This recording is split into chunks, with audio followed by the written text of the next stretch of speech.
People are already saying in the chat that Dimitri is cursing me all the way from Greece. Hello, my fellow vapor. You're muted, by the way. You're muted, by the way. Not me. You're muted. Is that better? Yeah, Bill. By the way, if you're tuned in and already watching, I don't know how many expletives you caught because I clicked stream and it even told me, YouTube told me connection is excellent connection, and then it said error, and I had no idea what to do. So there was a lot of cursing. There was a lot of cursing that went on, but now it looks like we're okay. So if you guys just tell me if you can hear me okay, and that there's no echo. That somebody was saying that there was echo before. Bill, give me a check from you as well, please. Check 1 2 3 4 5 1 2 3 4 5. See, look, 𝗏𝗛𝗏 says everything sounds good. So like we're doing pretty good so far. Like other than the fact that YouTube screwed up at the beginning, I can't do the show with you like that. I really can't. I just can't. Welcome our special guest host. You haven't hosted this show with me for a while now, Mr. Bill Tarling, ladies and gentlemen. Hello, everyone. Glad to be here. And first time Phil gets to do it all himself. I'm find out, oh my God, it's not as easy as it looks. Well, you know what? So I did the Polosa interview today, which I'm gonna we're gonna play that interview soon. And it's a long interview, okay? It's about an hour. It's almost exactly an hour long, but I think there's a lot of good information in it, right? And I think it's one of those interviews where if you have somebody who's like on the edge of like, I don't know if I'm gonna try vaping, I don't know if it's safe or whatever, send them to watch the interview. Okay, this is a really, really smart guy with really amazing credentials, and he supports vaping 100%, and it's blowing him away the garbage that's coming out of the United States. Bill, and it makes no sense really when you figure that the other side can make up anything that they want. Even the CDC and the WHO, they make up these things. Oh, it's going to kill you. It's still all these studies that have been debunked, they're still using as if it's fact. And they're trying to tie it in with everything from EVALI to COVID-19 to everything, saying vaping is to blame for everything, get rid of it. Why the hell would a health organization or a government office even deal with this when there's a damn pandemic going on? It makes no sense. Well, you know, that's actually something. By the way, are you guys seeing the scene changes? This is all me right now. Like, no Dimitri. I'm doing the scene. I have a stream deck now. Look, here, I could even push this button right here. Look, you can see me. There's my little stream deck. Isn't that cool? Isn't that so cool? Let me go back here to the side by side. So, yeah. But one thing I noticed when I was doing the interview, it's a challenge. I give Dimitri credit. It's a challenge. Like running the show, switching the scenes, and like trying to follow like what's being talked about, right? Well, that's why it blew me away when you guys first started doing your shows together and so forth, the live streams, because he would actually have 3 different chats going, and he'd be monitoring them all, doing the switching, putting it together, doing the audios, doing the phone call board, everything, and I'm just like, I can barely keep track of one conversation. He's an amazing human being. I mean, he truly is. And I don't know if you've seen this, but he's actually in Greece now.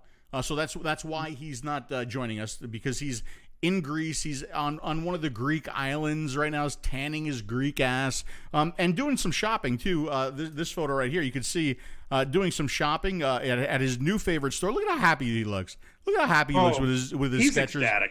With his Skechers bag. Look at how cute and happy he is. Isn't that something? I tell you, looks like he's ready to dance around. I miss him. I mean, every day, ever since his confession to you, he keeps messaging me. How do I keep telling Phil? He's been right about everything. I've been wrong about everything. Phil's been so accurate. I've got to learn how to get fashion sense. Listen, if you're going to do that, if you're going to talk about Skechers that way. By the way, I don't know if you see him. He's back there. He's right there. Do you see him right there? Yep. It's eerie. But if you're going to do the Skechers thing, put the mask on. Just put the mask on. Oh, okay. Please. Put on the big one. Yeah, whichever one. But if you're gonna talk about Skechers, there you go. Now you can say how amazing they are. Go ahead. books, schnitzel, and I love Skechers. Phil Okay, was right. Phil was right. That's Phil right. was right. I can't say it enough. That's right, and don't forget. I think I could push this button right here. Don't forget, I still have that clip. I have that sound clip of him of me saying, "Say I was right. Say I was right. Say I was right," and he goes, "You were right." So I'm going to be breaking that out on occasion, and I really wanted to have I figured it. it'd be your ringtone. I wanted to have it in the Stream Deck because you could do that. You could do that with the Stream Deck. It's a very, very cool thing to have, but I didn't have the time to do that. Phil, so when you two finally get to hang out together again, you've got to set that as your ringtone for every time he messages you. No, I know. Let's see, echo and delay. Anything I can do? I don't know if there's an. I don't know about the echo or the delay. Other people aren't saying. People are saying that you're out of sync. Pretty much nothing we could do about any of this. So at this point, just deal with it. It'll be okay. And you know what? He's another thing that he's doing over there in Greece is he's torturing me. He's out because he's posting these photos of the Greek food that he's eating, like this delicious. That actually looks like a well, I'm not going to say what it looks like. Yeah. Let's see. Where are the other photos that he? Hold on. Oh wait, no, that's not right. This. Like there's some feta cheese right there. That's probably some tzatziki right there. I know these greens are really, really good. And then hold on, there's another photo here. It's a good thing I don't have any private photos in here. His photos always look like they're lamb ready chops, for a cookbook. goddamn lamb chops. He's posting photos of goddamn lamb chops. Those are French fries. Those are eaten French fries right there. And that's probably some tzatziki right there. He's making me angry. He's torturing me. It's not fair. Because, and how is it every photo that he takes of food looks like it should be in a cookbook? Well, because that's how the food is there, man. It should be in a cookbook. It's absolutely delicious. The food is so damn good there. It's just like simple, it's elegant, it's delicious. We should probably talk about some vaping stuff. So let's get to it because we actually wound up with a fair amount of stuff to do tonight. I got kind of a concerning email from 𝗀𝗃 today. So I'm going to just go through this. I did post it on tasteyourjuice.com. Here it is on tasteyourjuice.com. Go there and take a look at it because they're asking for money. They are asking for money at this point. And, 𝗀𝗃, they've been around forever. They have been around for as long as I have been around. They're the consumer advocates for Smoke-Free Alternatives Association. They support tobacco harm reduction. They do a lot of work. But when I read stuff like this, let me just go through this here. Well, let's do it from their page. So if I go here and I click this button right there, look at this. Look at what I'm able to do. It's so cool.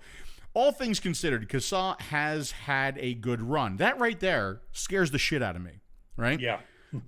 Since our inception in 2009, we've helped elevate the voice of consumers to a degree that top officials at the Food and Drug Administration make public statements acknowledging the benefits of vaping and other smoke-free alternatives.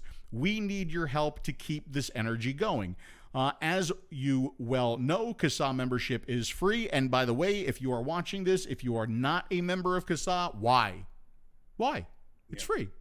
Become a member. It makes them more powerful. It makes them stronger. So go sign up right now.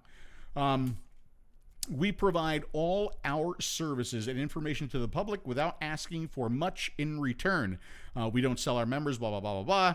All right. So anyway, here, the truth is they're asking for money. They've never done this before, right? The truth is if every person who reads this post donated $2, you know what that reminds me of? Wasn't it like Pizza Hut or something like that? It was like a regular price, $2, something like that. Anyway, yeah. $2, $2, holla.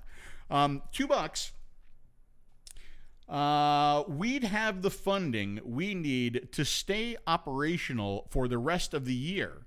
If even half of those people signed up for the monthly $2 donation, our operating costs would be covered and we could start implementing plans for expansion.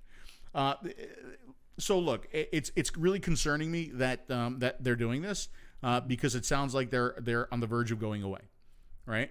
So I have definitely made my donation. It was certainly more than $2 today. I might get involved in that $2 recurring program, but it's such a small amount to ask for. So if you are able to, you can go to tasteyourjuice.com. You can click the donate link there. You can go to the 𝗀𝗃 website. You can click the donate link there and just help them out. I mean, if anything, And for those that haven't been to their website or haven't signed up, as Phil said, it's absolutely free. And I think that's one of the things is a lot of people probably figured, well, what money? Everything's free. And they don't realize how much effort goes into it between the website and everything else. But the reason you should sign up, such a small amount to and to if you ask can, please donate to them, is because whatever state you're in, they will target you with specific things. This is happening in your area. So it's not a case like you have to get random wandering information or adverts or anything. It will target for exactly what surprise actions are happening in this area, so you aren't caught off guard. And that way, with enough consumers, you can go even with vape shops. I've done it with my own local vape shop. Something comes up that I find out about. First thing I do is I go to him and I say, by the way, here's what's happening. Pass it on to all your customers, get things organized and together. So join 𝗀𝗃, it's free, but it's not free for them to run. It costs them a lot to run. So I don't even know how they've managed all this time. No, absolutely. It does. Considering how much they put out. Just to give you an idea of how long 𝗀𝗃 has been around, I looked this up while Bill was talking. And if I go to monitor 2 right here, this is a video that I did, VaporCon 2012, part 2, and I'm interviewing Kristen from 𝗀𝗃 about, you know, what 𝗀𝗃 is and how you can help out. So, I mean, that's just giving you a little bit of an idea of how long 𝗀𝗃 has been around. They've been around forever. So $2 ain't a lot to ask. If you can donate more, it would certainly help them out. And it would make me feel better that maybe like me talking to you guys helped them a little bit. So we need to get to the interview. We need to get to the interview because, like I said, it's a long interview. I'm going to talk about Dr. Polosa in the interview, so you're going to hear. But you know what I need to do first? Here's what I'm going to do. I need to play just a piece of that video to make sure that you guys can hear it okay. That's the only thing that we did not test. So let me play a piece of the interview. Here it comes. Here it comes. First of all, thank you so much for taking time out. Okay, so just let me know because I know there's a real delay between the live and so let's see. Yeah, about 20-25 seconds. Type the next one if you heard that little clip. Yeah, just let us know if you heard that clip. I had the live on, but I kind of shut it down. So, can you hear it, Bill? Let me switch over to it. I'll mute my mic and I'll check. Okay. Yeah, so guys, just let me know if you heard that little that video clip there, and we'll go ahead and play the interview. Yep, you can hear it. Perfect. That's what I wanted to hear. Okay. So here goes the interview. This is with Dr. Ricardo Polosa, just somebody who's been a strong backing of or a strong backer of tobacco harm reduction and of vaping. He's been involved with so many studies and articles and papers, with more coming. We're going to talk about some of that. So I hope you guys enjoy this interview. We're going to be back. We're going to talk after we come back. We're going to talk about EVALI again. Because I'm just pissed. I'm just so pissed about it. And you're going to hear why in the interview. That's one thing we're going to do. And we're going to take a look at the 𝗬𝗪 from Inikin, right? Which has never been seen before on screen, which I believe. Okay. So here we go. The Dr. Polosa interview. I hope you guys enjoy it. First of all, thank you so much for taking time out of your busy schedule to join us on our little show, the Smoker Show. Thank you very much for being here, Dr. Polosa. Thank you. I'm very excited to be on your show. You know, I was just saying before we actually started recording, this is really exciting for me because although we've met in person several times, I've never really had the opportunity to kind of sit down and talk with you. Yeah, now you have the opportunity. Yes, we do. And if you want, I can speak the Italian to you. If that will help you. Whatever. If this is going to entertain your audience, just be my guest. Well, you just experienced all of the Italian I can speak. That was pretty much. I can do an accent. I can't speak Italian. Although I am Italian, I can't speak Italian. I wish I could. Yeah, I mean your surname sounds very Italian to me. Yes, it is. So you have an impressive resume, my friend. I mean, you're a world-renowned researcher.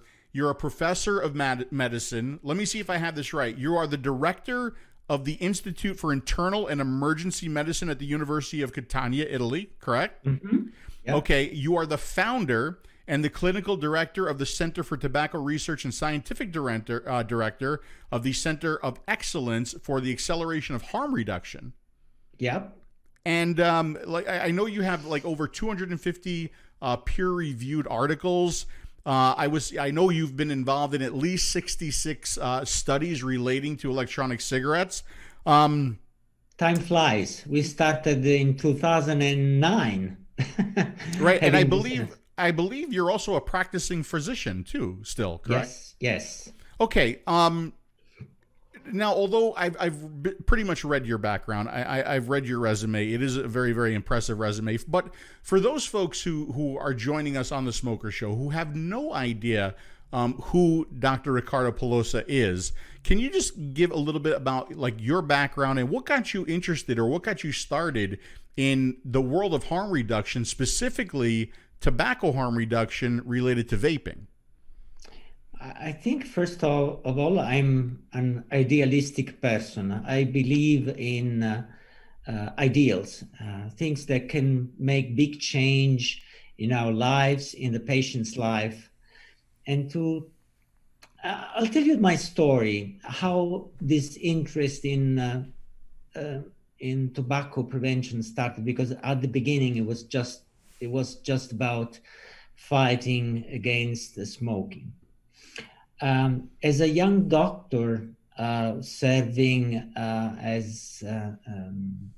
working during night shifts on call, I realized that although I was saving some lives during my calls, I suddenly realized that most of these lives were eventually lost afterwards, because you may save somebody whilst you're on call, but the fate of many patients is already signed, because when you have to deal with chronic degenerative disorder, you have no cure. You're just sorting out a few acute symptoms, a few exacerbation of the disease, but basically you're not gonna alter the fate of your patients. So I became extremely interested in the preventive aspect of clinical medicine. This is an aspect that is not very much thought at the university.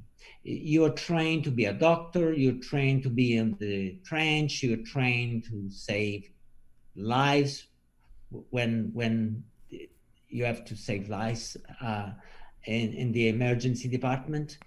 But overall, this was not having a great impact. That was my problem. And I said, what a waste of time and resources. I'm spending my nights believing I'm saving lives that they will be lost in a few weeks' time anyway. That sense of frustration instilled into me the need to do something else. So I established the first smoking cessation center in Sicily. That's how it started, because I really believed that was going to make some difference. And then I realized that people are not really interested in quitting smoking. I mean, it takes a hell of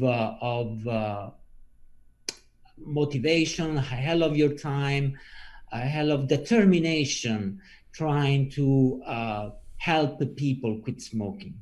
However, we did a great job, and in a matter of few years, our smoking cessation center was one of the most active in the nationwide.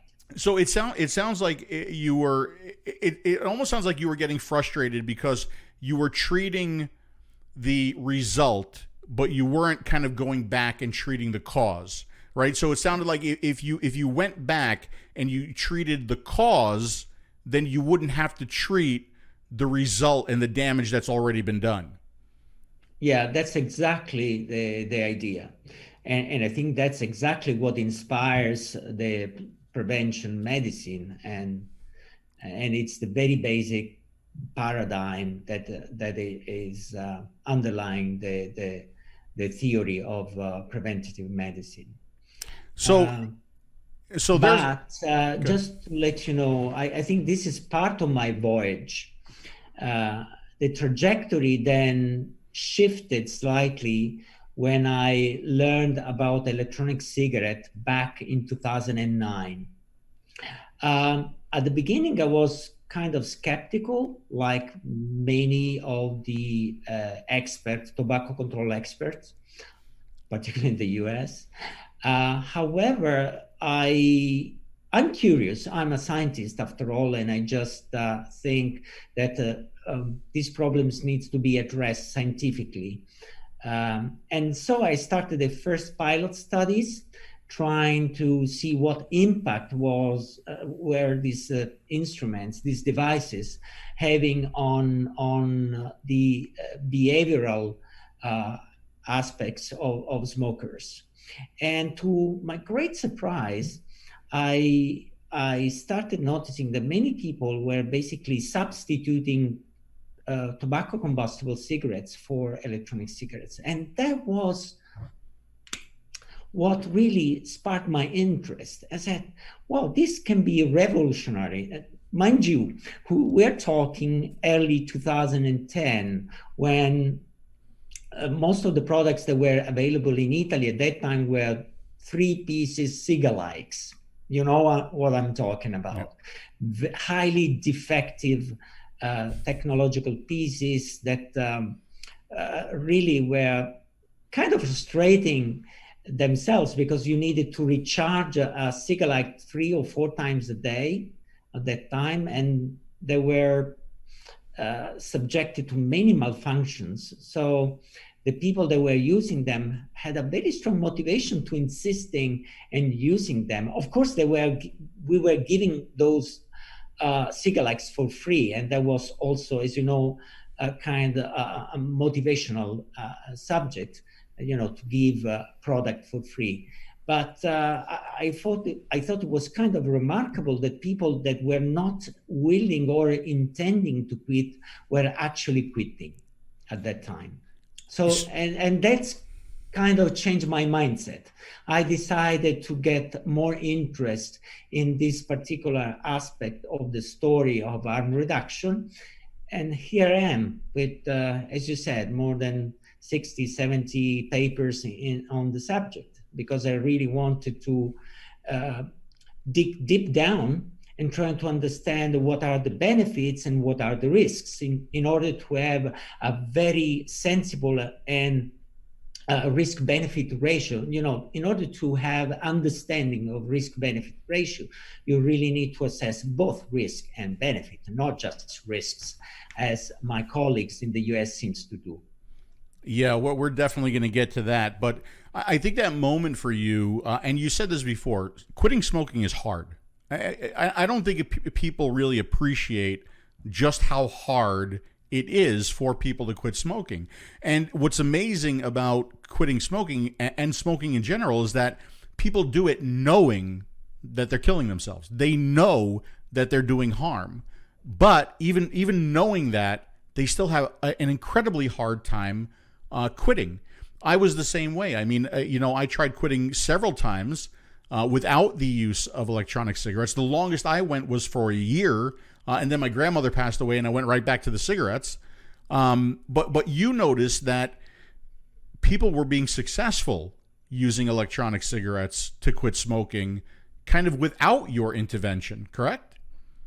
Yeah, that was the extraordinary aspect of using electronic cigarettes. I was basically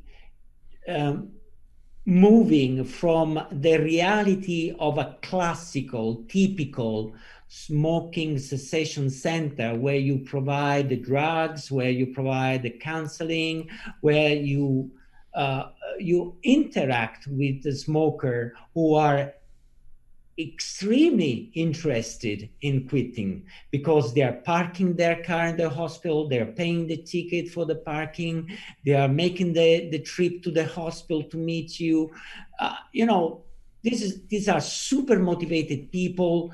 They will eventually have a high rate of success, but just because their mindset is there. However, this is just a drop in the ocean when you consider that millions of smokers are lingering around, and they don't even approach these facilities in the hospitals.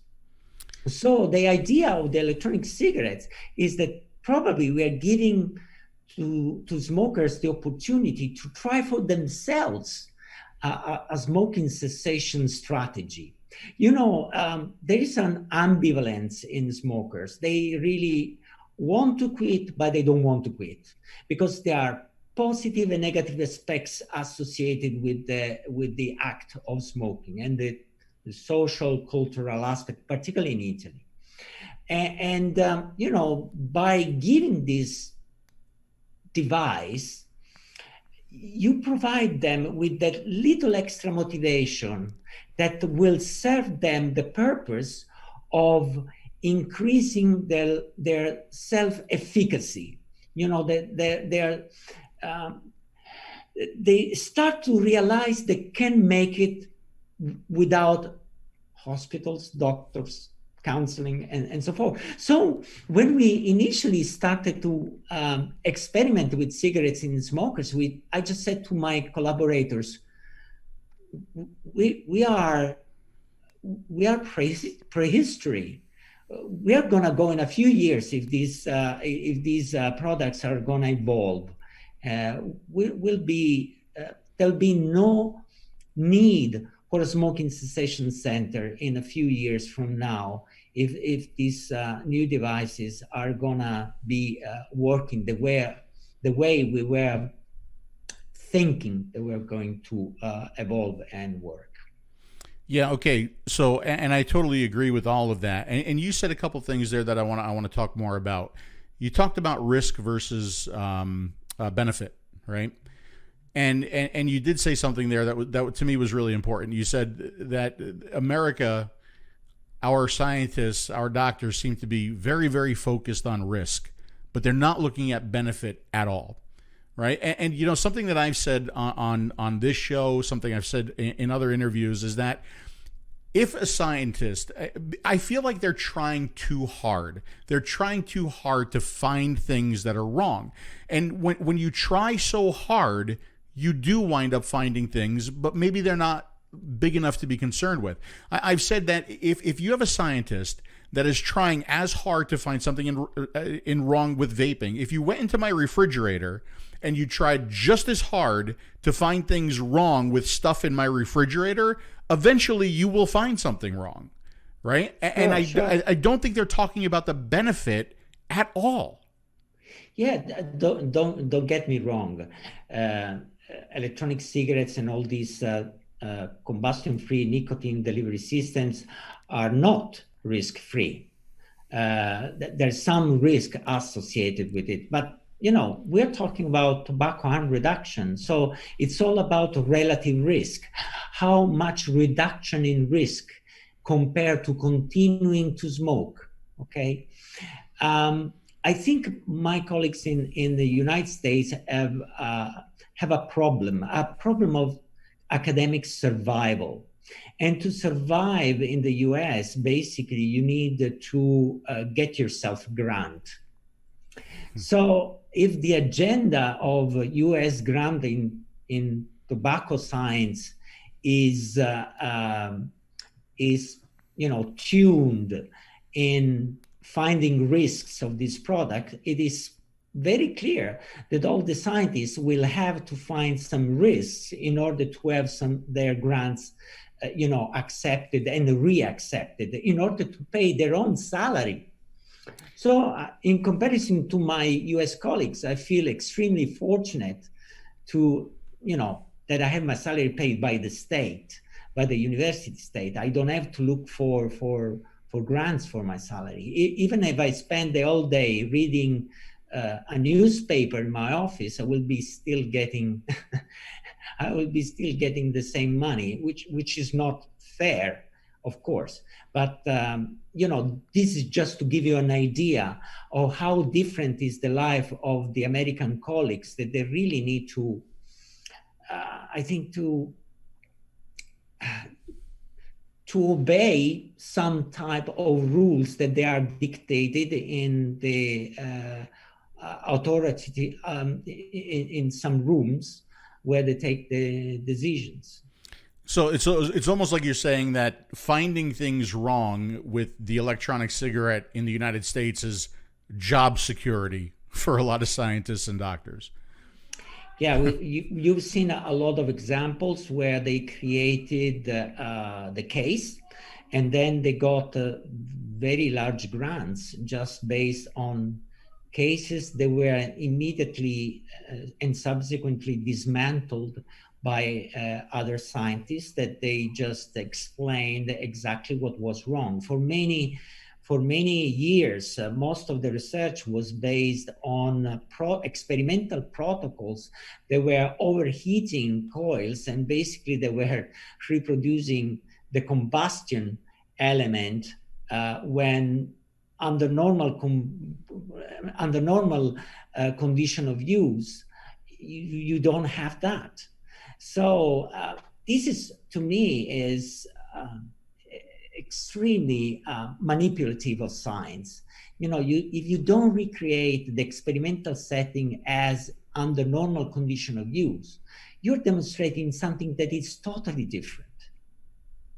Yeah, so that's something that we talked, and you are obviously not familiar with Dr. Farsalinos, right?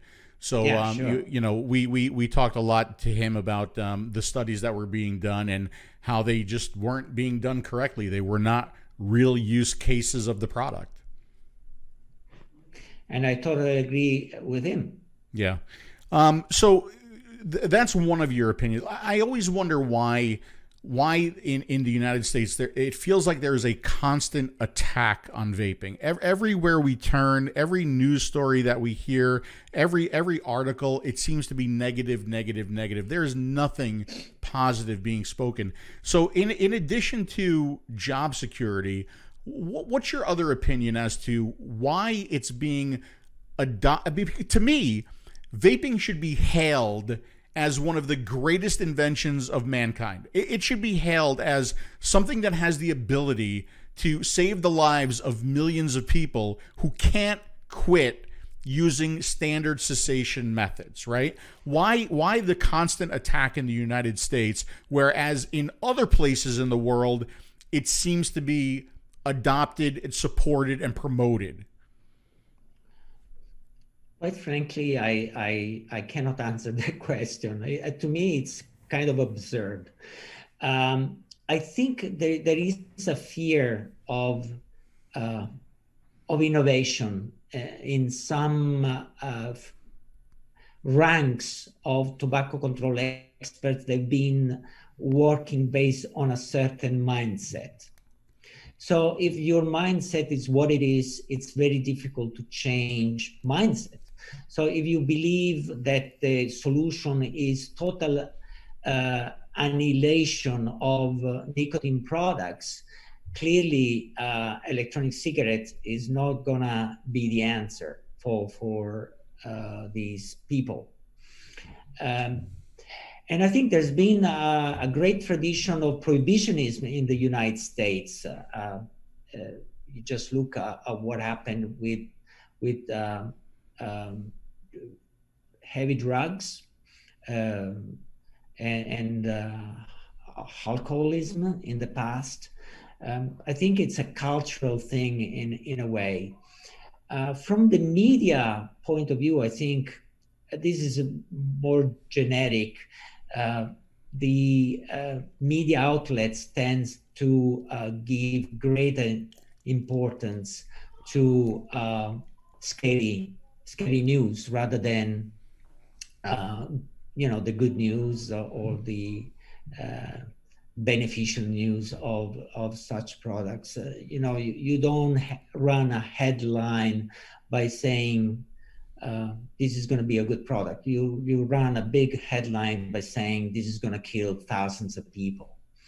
And unfortunately, I mean, even journalists, they need to earn their wages. So I'll try to put myself in their shoes and I try to understand what they're doing. But mind you, the people are not thick and stupid. People try and understand that the media can be manipulated, and the news tends to be focusing on the scary stories. So I have a great faith in people and what they can digest out of this news.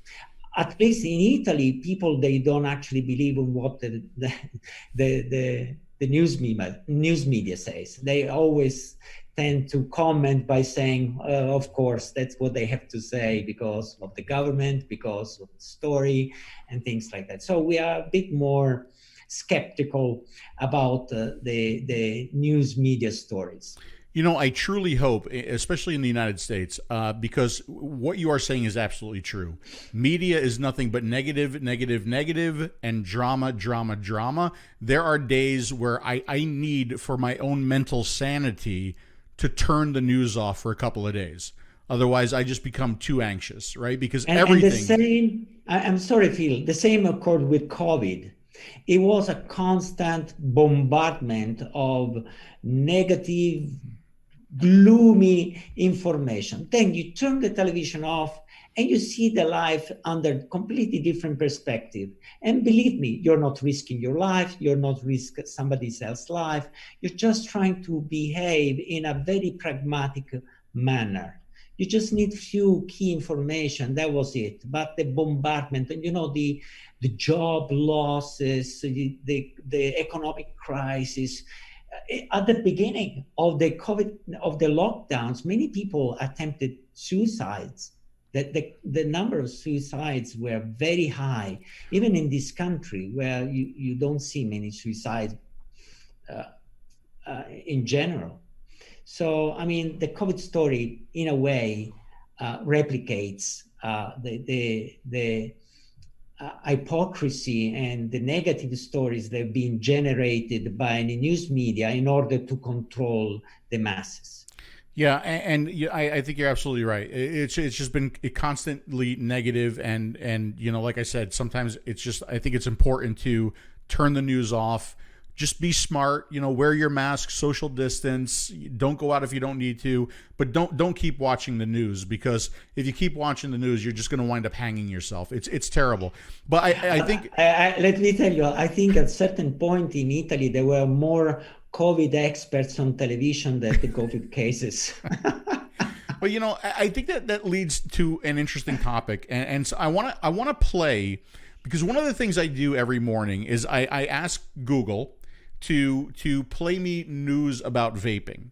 Okay. And these are two articles that Google read to me. One it read yesterday, one it read perfectly today for me. Okay. And first of all, I want to make sure that you can hear this. Okay. So this is the first article. California woman dies of vaping-related lung injury. Officials say a California woman has died from vaping-associated lung injury, EVALI. Officials announced on Thursday. A 76-year-old San Diego woman who died on May 24th has become San Diego County's first EVALI death, according to a Thursday news release from the County of San Diego Communications Office, which cited the San Diego County Health and Human Services Agency. E-cigarette use increases risk of chronic lung disease. Study claims no other details were provided.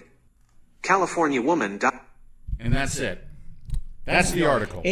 Just a stream of negative based on an anecdotal case. This lady that may have had problems, even allergies to some ingredients may happen, and they can cause respiratory problems.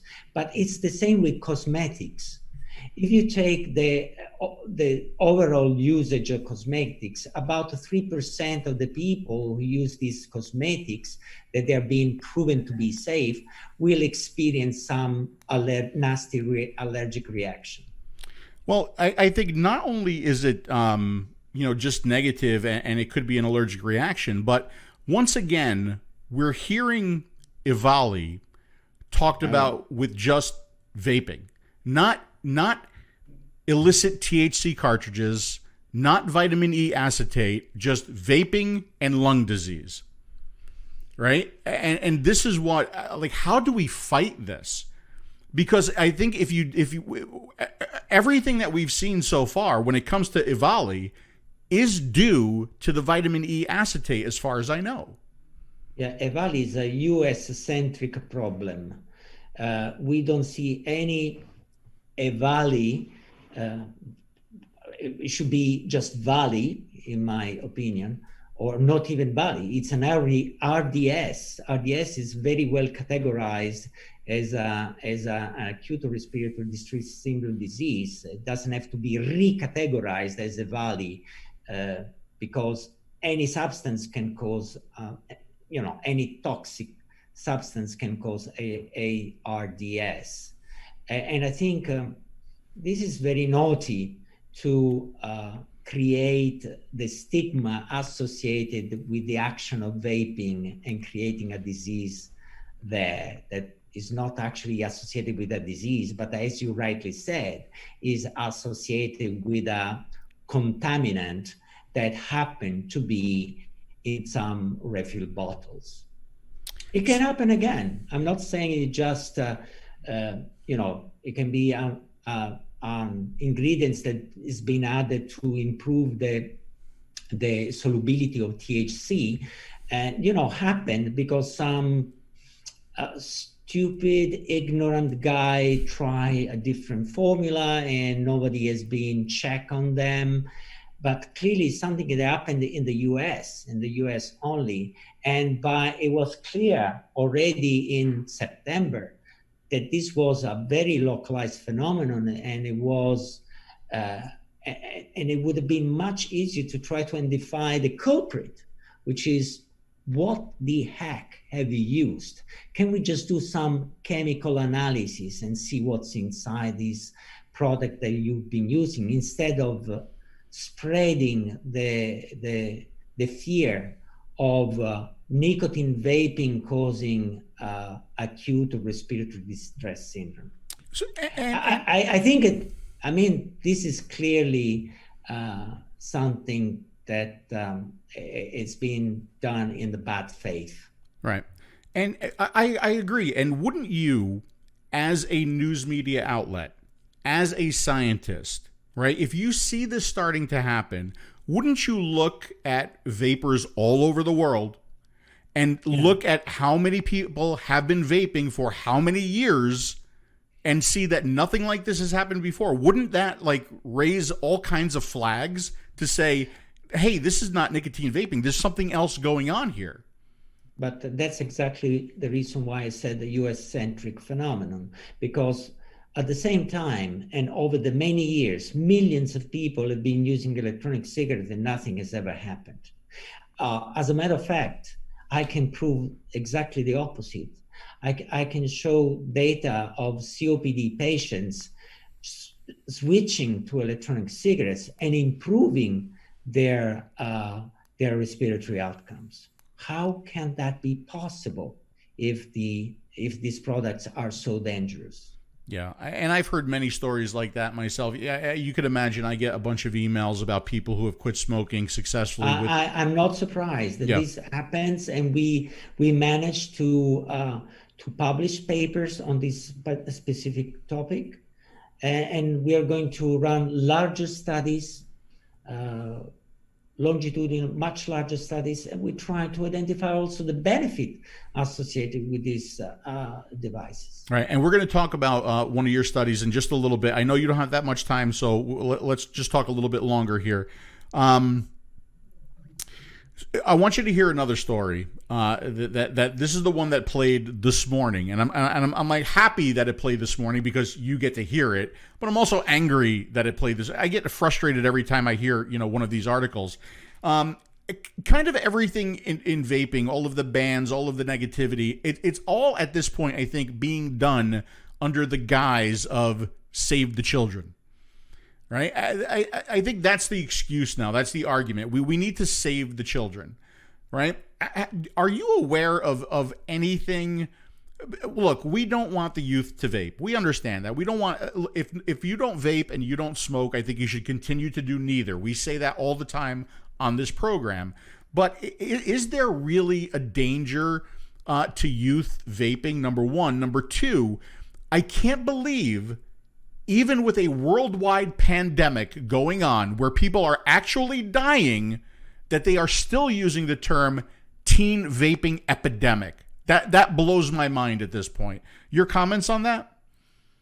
First of all, again, there's no teen vaping epidemic. In the UK, for example, there's no such phenomenon.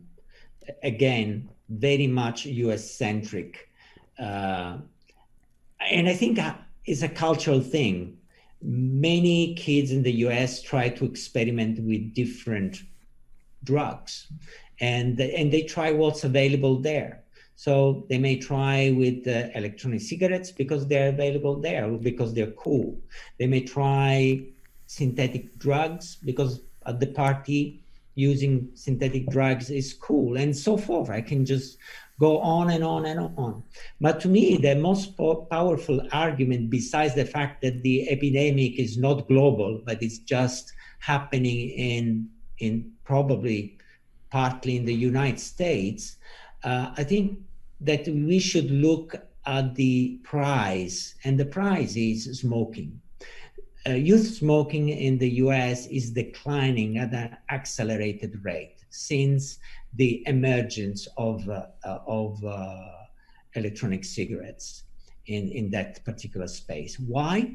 Because basically it's moving people from the interest of smoking to the interest of doing something else. Of course, as you said, this is not to say that young people should start vaping. I mean, if you don't smoke, don't vape. Right. If you do smoke, quit. If you do smoke and cannot quit, and you think vape can help you in the transition out of smoking, try vaping. Why not? I think there are many narratives that you can construct.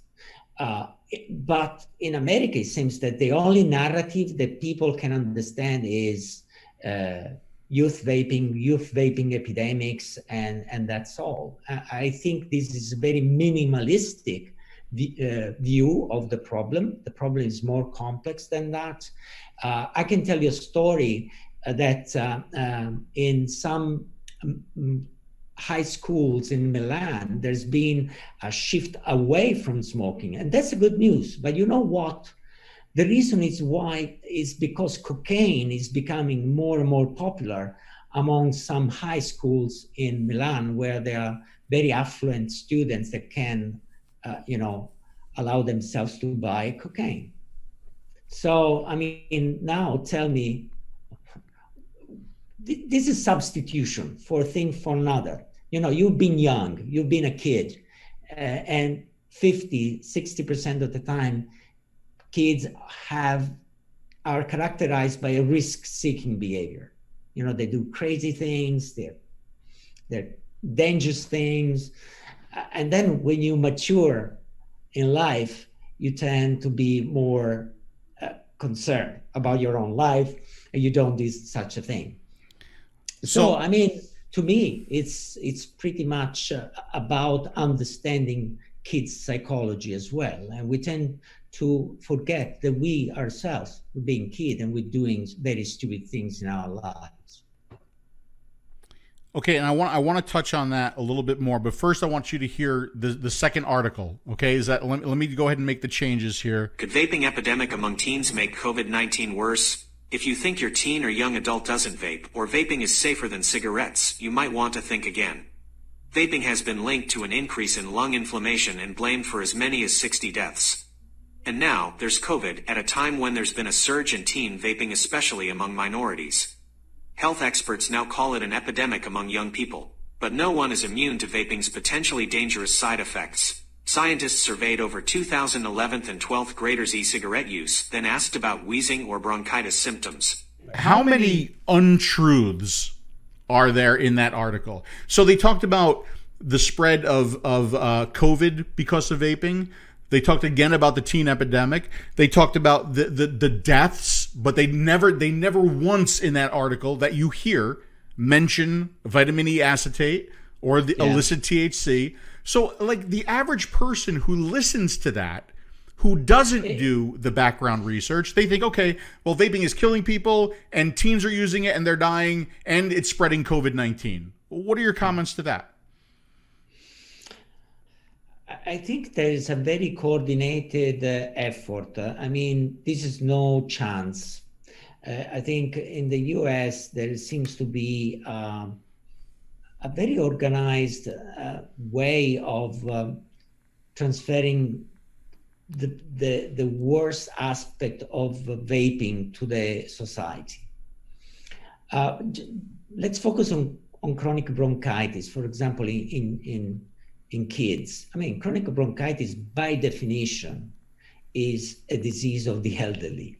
You know, it takes decades for tobacco smoking to create the damage that is associated with chronic bronchitis. And to state that the kids have chronic bronchitis, to me, it's really out of this world. I cannot believe this.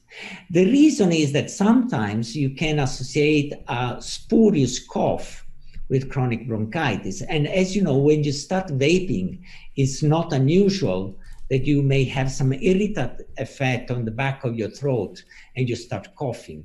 But that irritant effect on the back of your throat is a sign of healthiness of your reflex, of your respiratory reflex system. So basically, what you're assessing is the good way of responding to noxious stimuli in your airways, and you're categorizing that cough as a disease, which is not. It's simply a reflex phenomenon that people will have when react to the inhalation of noxious stimuli. And anyway, the rest of the Google trail that I was listening to is really amazing. And what can I say? Many people exposed to this kind of information will start worrying about it, and for no reason. That's a problem, for no reason, because as you said, most of these statements are totally unsubstantiated. So one of the things that Dimitri has really been for, and I stand behind too, is we need to get information out to the public in mainstream media the same way they are. We need to get the truth out there. How do we do it? How do we change the narrative? How do we make media outlets? Because it seems like they ignore science. It seems like they ignore studies. It's very, very difficult to get our voices heard. How do we do it? Who's going to save us? Well, I think maybe in the US it's difficult because the prevalence of smoking is going down, which is good, is excellent. In Italy, the way it works is that you try to get smokers involved with the vaping to show them that they can have an immense impact in their health and their lives. So if there's, for example, a member of parliament who was a smoker and then realized that by switching is improving his quality of life and overall respiratory health, I mean, it will not go in front of the television saying that electronic cigarettes are dangerous for you. At least it will stay quiet. Maybe it will not be supportive, but it will not say openly things that they are clearly not true, totally untrue. As a scientist, the only narrative I understand is good quality science. And that's what we need to do. Of course, I'll try not to be biased in favor of the beneficial effect of electronic cigarettes. As I said before, I mean, electronic cigarettes are not risk-free. And we really need to try and understand what are the long-term health effects, particularly in people who have never been exposed to tobacco combustibles, because this is the only way to assess the true impact of vaping on human health. And to do that, you really need to study people who never been smoking in their lives, and try to see in vapers who never smoked in their life, what are the changes in their respiratory or cardiovascular outcomes over a long period of time. And I don't expect to see much in the early stages, because it takes 10 to 20 years to develop a smoking-related disease with cigarettes. So if it is true, and I believe it is true, that electronic cigarettes are 95% less toxic than combustibles, it will take 30, 40, 50, 60 years to develop a vaping-related disease. And maybe the vapor will be dying for a totally unrelated reason before then, before even manifesting a vaping-related disease. It may well die because of complication from diabetes. Now diabetes is becoming the most important pandemic. Actually, it's not even a pandemic, it's an endemic all over the places, and substituting the endemic of tobacco globally. And we are trying to address this problem by establishing the largest cohort of vapers who never smoked in their life, and trying to follow them up for many years by monitoring their respiratory health by means of high-resolution CT scans, spirometries, and specific questionnaires. I think this is the only way that we'll be able to address the research question: does vaping induce long-term health effects? And I believe you're talking about is it the Veritas cohort program or study? Yes, this is a project that we started nearly a year ago. And the first part of the project is to try to amass as many as possible vapers who never smoked in their life globally. The idea is to reach a critical mass of about 800, 1,000 vapers who never smoked in their life, and to follow them out for at least 6 years and maybe longer if more fundings will come. But now you can understand from your, it doesn't take a rocket scientist to understand the importance of such a study. Even when we'll be looking cross-sectionally at the baseline data, just by referring to the vaping history, and many vapers who never smoked in their life might have well vaped for more than 3, 4, 5 years.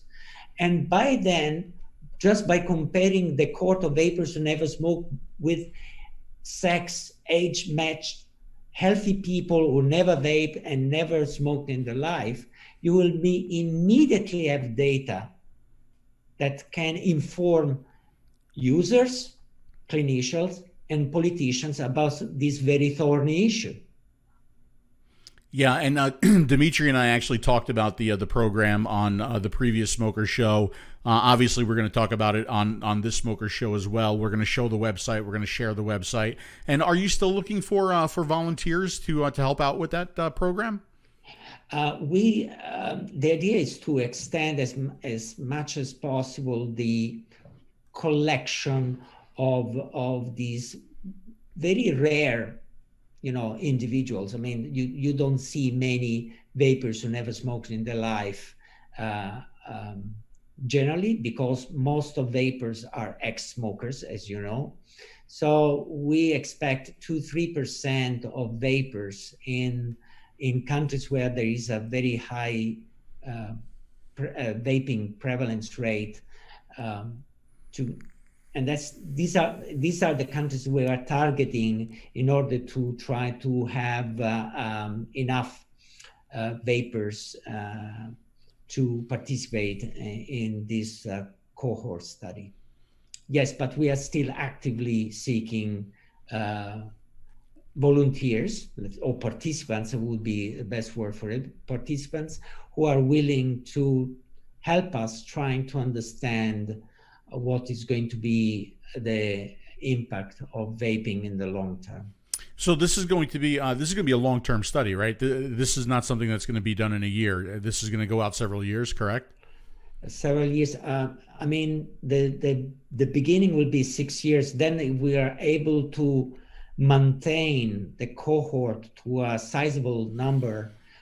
This can be prolonged up to 10 years.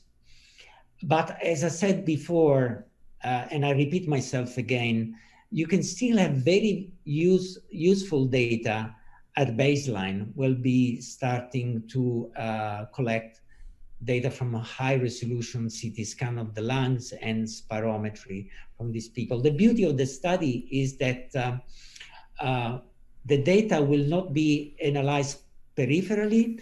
There'll be a center where all these imaging and spirograms will be funneled, and they will be double-blindly evaluate all these images and spirograms. So the level of quality that we intend to have in this protocol is unprecedented.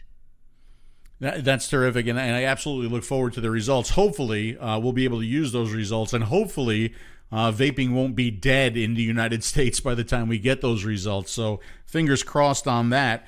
I've got one more topic to discuss with you, and then I'm going to let you go. And it's actually how you came to be here, because this whole thing started with me sending you an email about COVID-19 and vaping, right? And my original question to you was, has there been any study done, any data where the COVID mortality rate and the COVID catch rate for those people who are non-smokers, for those people who are smoking only, and for those people who are vaping only, right? The vaping only number was the number that I was really, really interested in. And you've done some work and some research, and we've taken a look at the nicotine studies. But can you tell us anything more about? Because I've always thought, well, could the antibacterial effects of PG help, right? And what did you find when you were doing the research on that?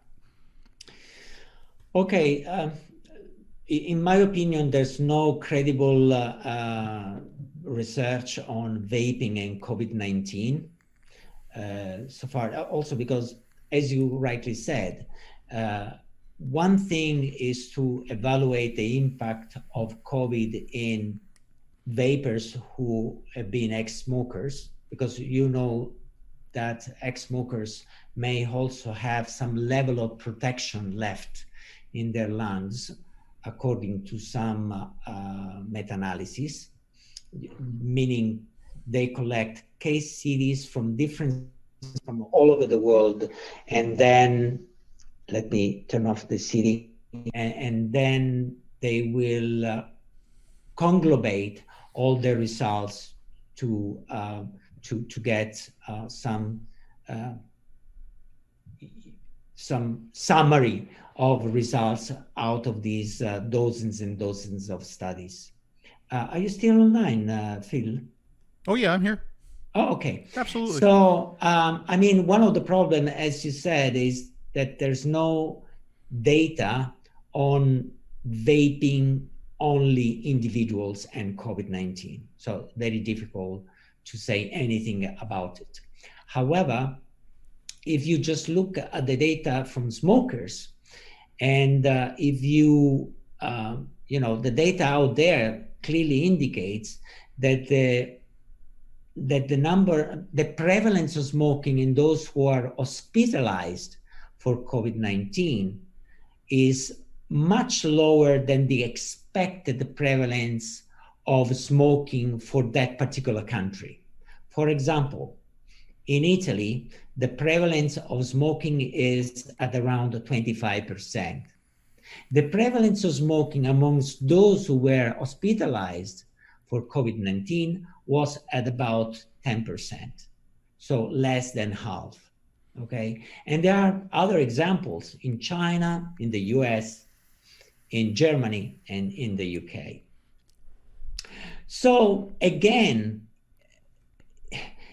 because the toxicology tells us that vaping products are by far less harmful, less toxic than tobacco cigarettes, I mean, I cannot see any possibilities, any reason why vaping should be a risk factor for COVID. And of course, this is my opinion. You can just listen to it or buy it or don't buy it.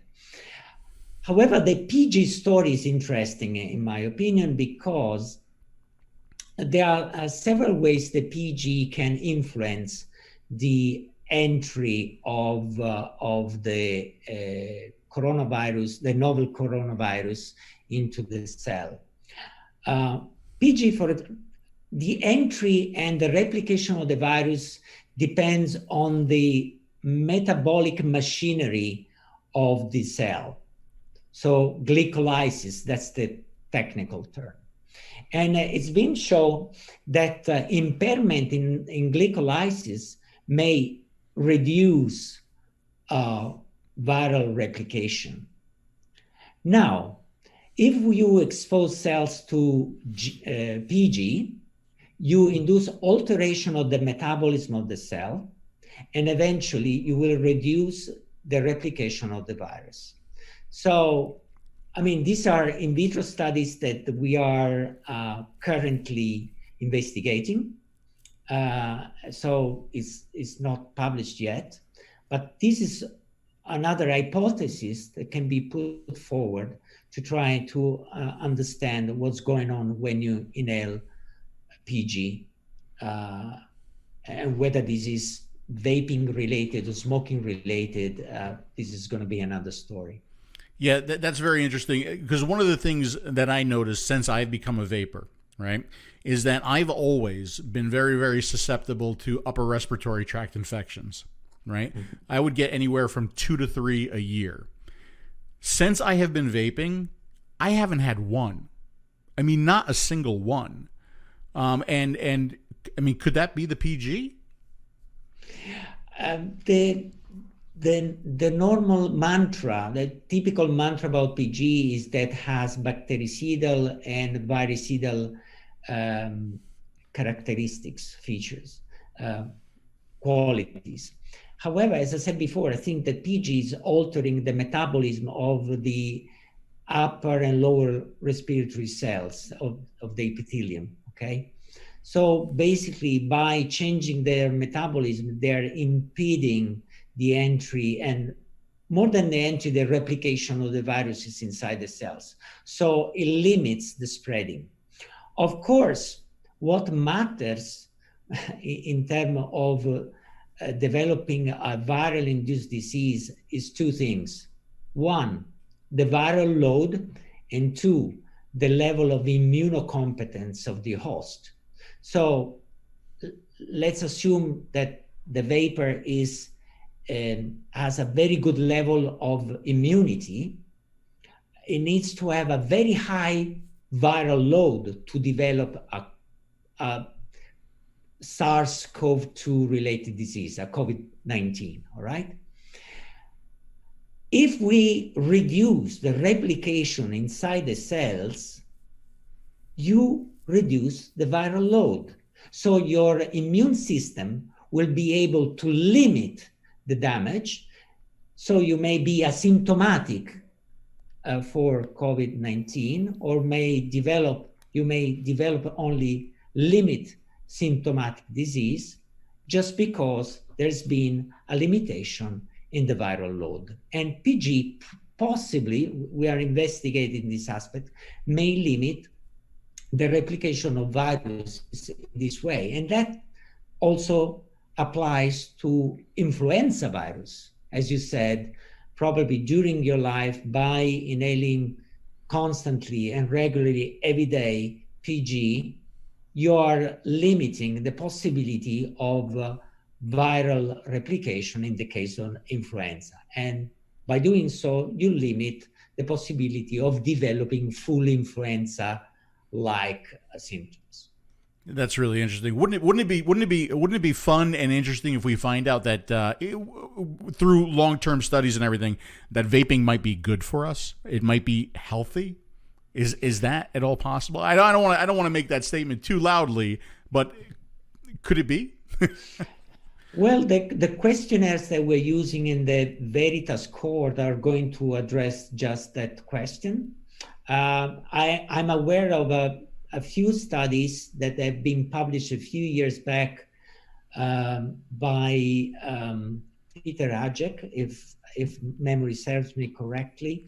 And that was interesting. I think it was an internet survey showing that people who've been vaping will, like you, develop less, are less liable to develop flu-like symptoms.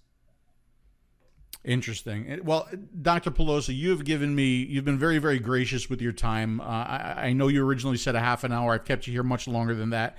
So I sincerely appreciate you taking time away from your busy schedule to be here on the show. I will leave you with one more question.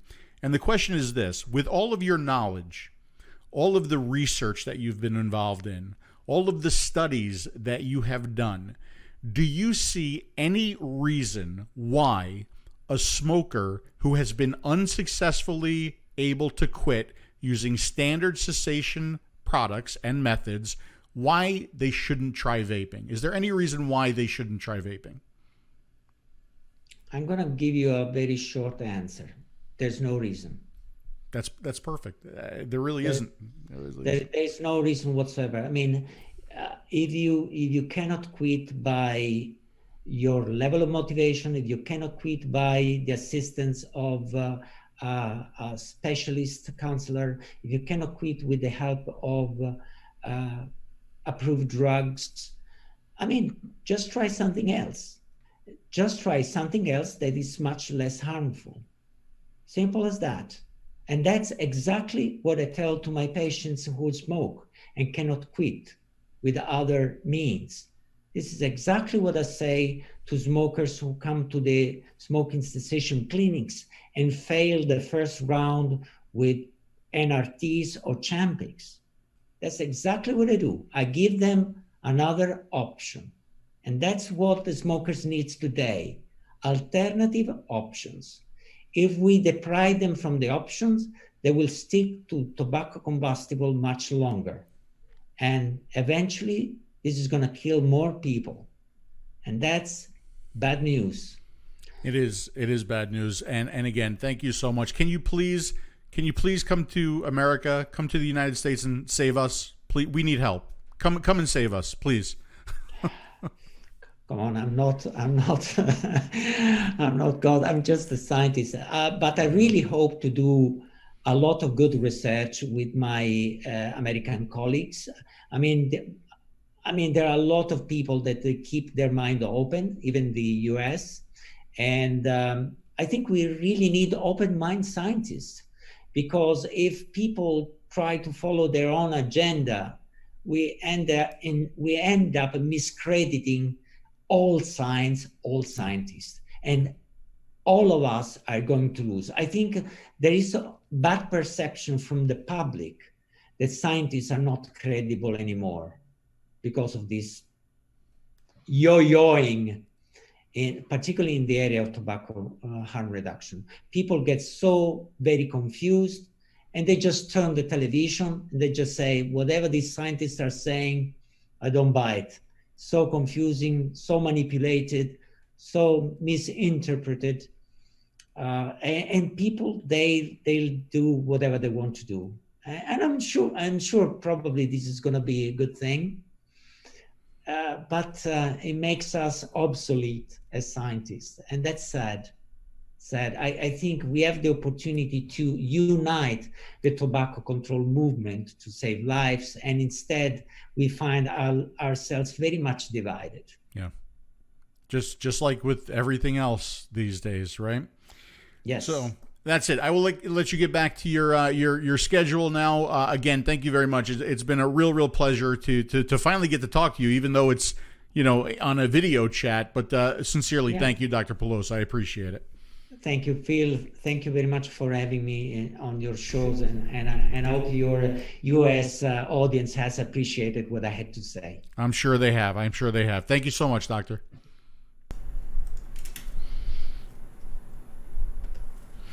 So there you have it. My images aren't running on the monitor back there. Look at Dimitri. Look at how eerie he looks back there. So there you have it. Before I bring Bill back on, a couple of things. First of all, look, I know it was a long interview, and I know for some people you're going to watch that, you're like, this is boring. But I mean, there's so much important information being given there, right?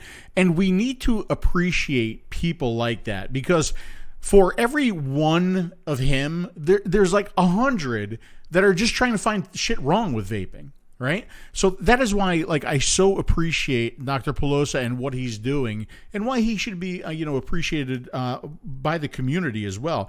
You know, he said something there too. He said a coordinated response. And I truly believe that. I truly believe that there is a coordinated effort to shut down vaping.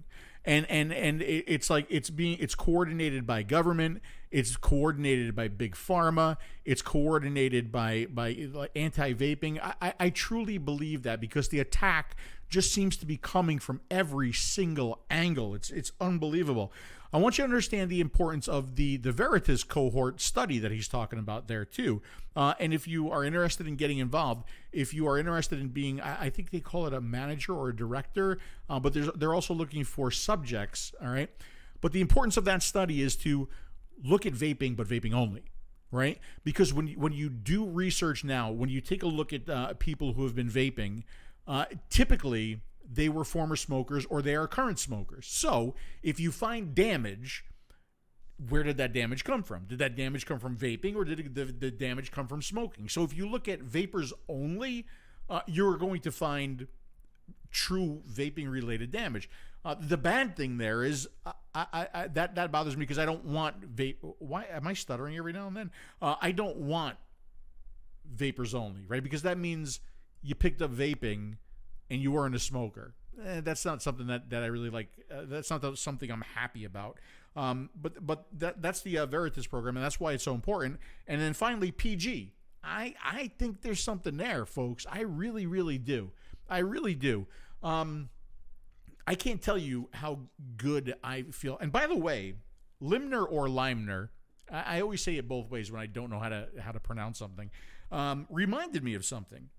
Today, this very day, and I forgot, is my vape anniversary.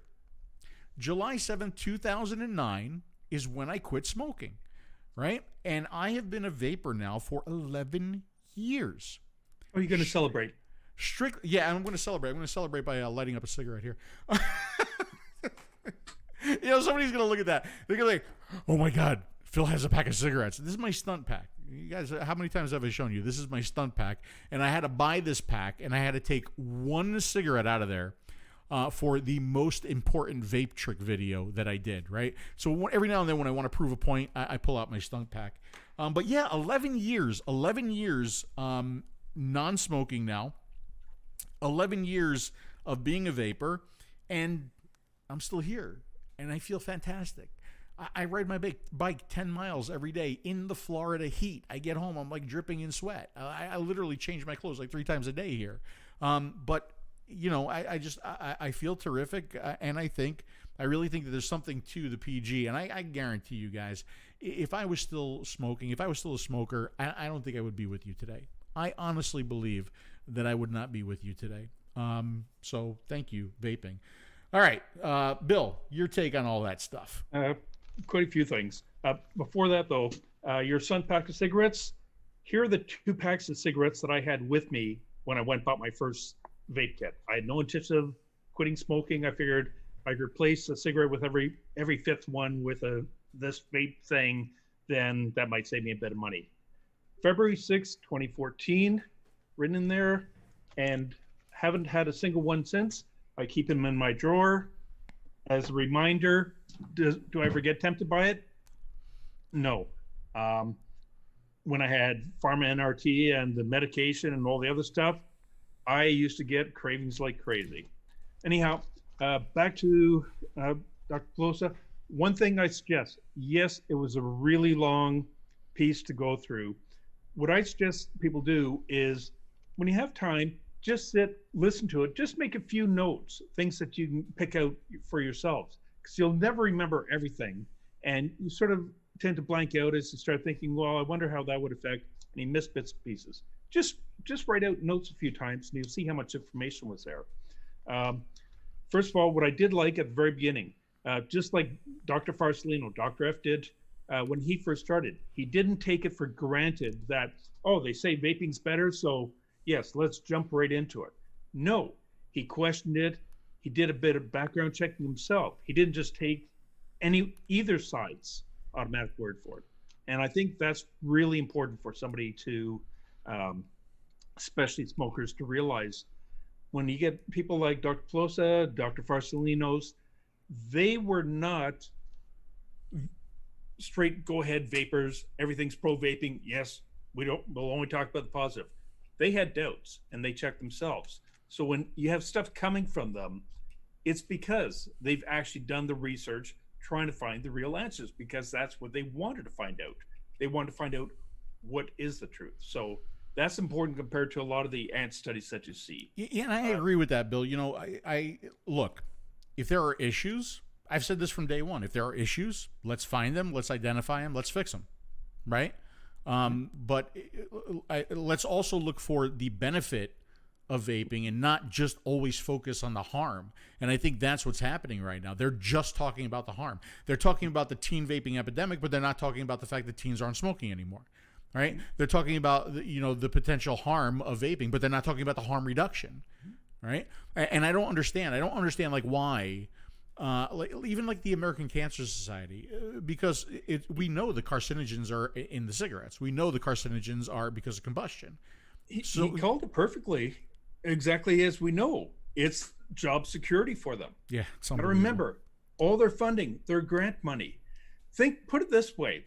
All these negative anti-vaping studies, in quotes, these are studies coming out saying, oh, vaping bad, this proves it. It's brand new study just done. Every one of those studies is getting tens and 20s of millions of dollars to do. But what are they doing for the study? Are they actually going out and doing a study, checking everything? No, what they're doing is saying, well, there was a study done and here were their results. So we looked at their study and we basically copied what their results were and re-release it. And now it's a new study. Yeah. All they're doing is regurgitating stuff that's already been debunked, but they're calling it a new study and they're getting millions of dollars for it. So these organizations, the Cancer Society, Heart Society, Lung Society, they're different from the UK ones. UK ones, they do get the financial aid, but everybody is strictly arm's length, hands off, have no say in it. In the US and Canada, even Australia, they get their funding based on, we have to get people to stop smoking. But if they stop smoking, we're going to be out of a job. We won't get our funding. So we need to give the appearance of being against smoking. It's job protection. I want first of all, I do want to thank all the people who are writing congratulations on my vape anniversary. Thank you guys very, very much for that. And I want to talk to Joel. Joel says the Real Truth Initiative, right? And that is actually something that was being worked on. It was being worked on by Dimitris. It was being worked on by Matt Cully, the artist formerly known as 𝗧𝗵𝗲. It was being worked on by Brent Stafford. And it wasn't called The Real Truth. It was called the Whole Truth Initiative. And if you watch some of Brent's videos, he does have the Whole Truth videos. And it was basically an entire program of mainstream media commercials getting the truth about vaping out there, it would have been fantastic, because it would have been playing right up until EVALI, which I still want to talk about, when that hit, but we couldn't get funding. They couldn't get funding for it. It was actually, the funding was actually just under 2 million. And that was for very, very heavy rotation, national spot commercials, prime time spots throughout over a 9 to 10 week period. And I know a lot of marketers probably had to be called in to get those kind of rates, because I know what advertising costs. And that, we put it this way, compared to what all the ants spend, that's a drop in the bucket. And it would have at least gotten us in front of the public to curb half the stuff. But unfortunately, it had to be a PSA, so you could not do your branding. And that's when the manufacturer found out, well, if we can't have our branding, why do we want to do that? We can use that money to do a vape show to promote ourselves. And they just didn't get, that wasn't the point of it. The whole thing was for it to be, get the public, get that message in front of them. And the only way you could do it was no branding, do it properly. And that was our window of opportunity. If we had had that, we actually may have avoided a lot of things. Instead, the ants get to make up anything they say, and they can advertise and promote any false claims they want. Yeah. And we aren't allowed, we're actually protected, or they're protected by law that we can't counter it, and we can't promote the truth. Yeah. Yeah, it's unbelievable that we can't promote the truth. Let's do a quick comedy break here, because we do have 2 more topics to get to. Comedy break number 1. Thank you very much, Bob, for reminding me, because I haven't talked about it yet tonight. You notice I haven't said anything about it. But I am, in this tank right here, enjoying the #1 best-selling flavor in the unsalted line, the delicious watermelon peach. You should run right out and get some right now. You should have this, and you should be vaping it, because it's delicious. It's wonderful. It's like summer in a bottle. I've seen the promo commercials where even Dimitri and Matt say it's the #1. Right? I have the proof of that somewhere. Maybe we could play it before the end of the show. But yeah, and the other thing too is if I go here, see that thing back right there, right there. You see that? Like, see what I've been doing, Bill, and we talked about this. I have been moving that around my house. Right now, he's kneeling back there. He's on his knees. But anyway, he's kneeling back there. But see, this is what happens. Even though I put him there before the show started, I forgot that I put him there. So during the Polosa interview, I turned around to do something, and there he is, and scared the shit out of me. Scared, like, because he's full size. It's like, look at it. It's frightening. It's goddamn scary. I want Larry to come over there one day and take Dimitri, hide him in your closet. Oh my God, no, that would be terrible. Or like if I woke up and he was like next to me. Well, okay, look, if he moved himself, in the garbage he would go. Right? I don't need no free phantom roaming Dimitri spook running around the house, right? But he is frightening, and I keep forgetting where I put him. What I'd love to see Dimitris do is, next time he does get to visit you finally in Florida, get a little speaker and a wireless microphone. Hook the speaker up to the back. Just have it standing there, and have him start talking to you while he's in the other room. I have more plans for that, and Larry is actually part of the plan for that. That is something that's coming soon. All right. Let's talk about EVALI, because it just fucking pisses me off. Can I say it that way? It's my show. Sure I can. It fucking pisses me off. It's just the name of it, right? And I did a Google search for EVALI, and this is what I find right here. What is EVALI? EVALI stands for e-cigarette or vaping use associated lung injury. It was originally known as VAPI, vaping associated pulmonary illness. The new name is in response to a growing number of severe lung illness cases related to using e-cigarette and vaping products, the first being identified during 2019. 2019. What I also find funny is just why. See, to me, it shouldn't be called EVALI. It should be called 𝗦𝗡𝗡. First of all, it sounds nicer. 𝗦𝗡𝗡, right? And 𝗦𝗡𝗡 would be vitamin E acetate lung injury. That's what it should be called, because I think that's what it is, right? If you notice, their acronym doesn't even actually fit. The acronym stands for e-cigarette or vaping product use-associated lung injury. I mean, they skipped a whole bunch and, let's just call it this. No, they really did. But it's just like nowhere in that name, when you do this Google search, does it say anything about illicit THC cartridges? Does it say anything about vitamin E acetate? So I followed the link. Bill, I followed the link. Let's follow the link. If I click here, e-cigarette, and this is at lung.org. Okay, so this is the American Lung Association. So we basically get that same thing here. What is EVALI? And it says, we are still learning about the disease, so changes may continue to be made to the terminology. Well, yes, I think I agree. Please make change to the terminology, please. But here, once you follow the link, then you get this, right? And what this says is health officials point to vitamin E acetate, an additive in some THC containing e-cigarettes. E-cigarettes. Again, it's just horrible terminology. As the primary, but not the only cause of EVALI. Primary, but not the only cause. Okay. You have data to support that? Okay. A CDC report analyzed bronchial, I can't read that, lavage, BAL, fluid from a large number of EVALI patients, and basically they found vitamin E acetate in the sick people, but they didn't find it in any of the healthy people. So what does that tell you? Bill, what does that tell you? Well, here's my biggest issue of how it's complete BS and intentional, and they're still trying to carry it through. When it came out in August, CDC said, this has happened. Within a day and a half, the industry said, we tracked down, here is the problem. These are the dank cartridges, the fake ones with the THC in them. These are the problems.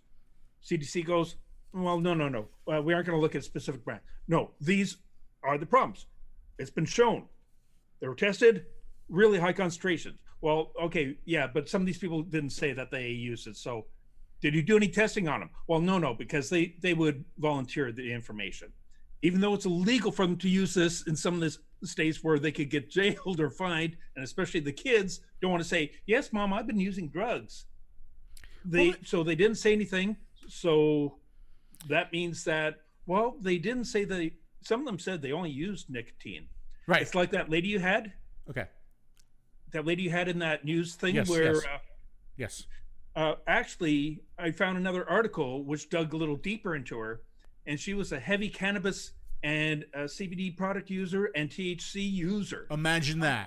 Imagine that. When you dive into the story, because the fucking media never gives you the whole story, they give you what they want you to hear, what follows their agenda. Okay, but when you dig into it, you find the truth, and there's the truth. Or even worse, what they'll do like the CDC. Yes, vaping is going to kill you. It's going to do this. It's going to do this. It's going to cause this. It's going to cause EVALI. It's going to cause COVID. It's going to cause this. Vaping nicotine's not really included in it. So don't vape. Whatever you do, they keep any truth, very little. Oh, but we added that in.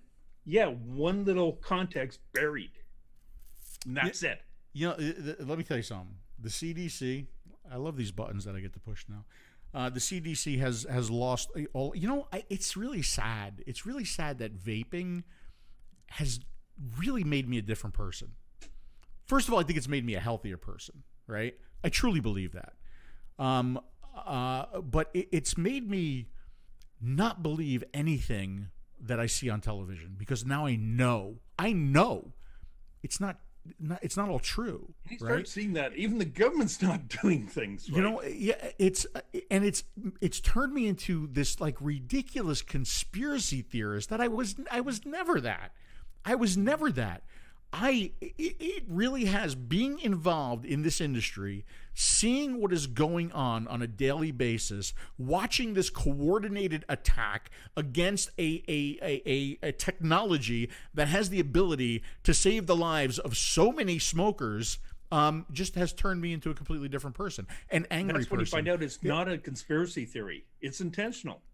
And that's what's scary. Larry, look, I know I'm not getting as mad as I got on that previous show. I'm still in control because I have to push these buttons. Coming over to give you mouth to mouth. Well, yeah, I don't know about that either. Did but you know about that? I have to push these buttons. It's very important for me to push these buttons right here. So yeah, like, and the CDC again just lost all my respect. Like the CDC. It was like when I heard that name, CDC. Oh, these are the guys. They get their shit together, right? Like if anything is going to affect America, CDC is going to protect us. They're going to save us. They're the same ones that kind of missed the boat on COVID, didn't they? Please, I'm getting there. Please, let me get there, right? But the CDC is going to save us, right? Now, because, I know they're calling it the Chinese disease, whatever. And like so many people are saying, oh, well, Trump's response. Look, whether it be Trump or whether it be Hillary in the White House, neither of them are disease experts. That's not what they do. The CDC is, though. Yeah. The CDC. So instead of blaming the president or blaming China, why are we not wildly pissed off at the CDC? Because they should have stopped it. It was that's what they are there for. They are the center. They said, "Don't worry about it. There's nothing Please, to worry about." Let me finish. I'm on a roll. The Center for Disease Control. Disease control. They did not control the disease.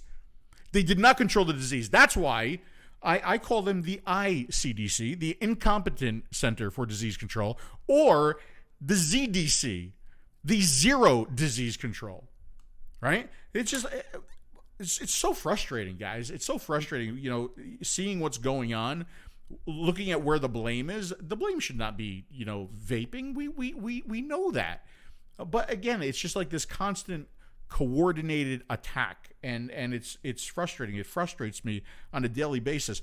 And I think the reason why it frustrates me so much is because people are seeing this, people are believing this, people are not quitting smoking and going to vaping because they think it's more dangerous than smoking. And a lot of vapors have gone back to smoking.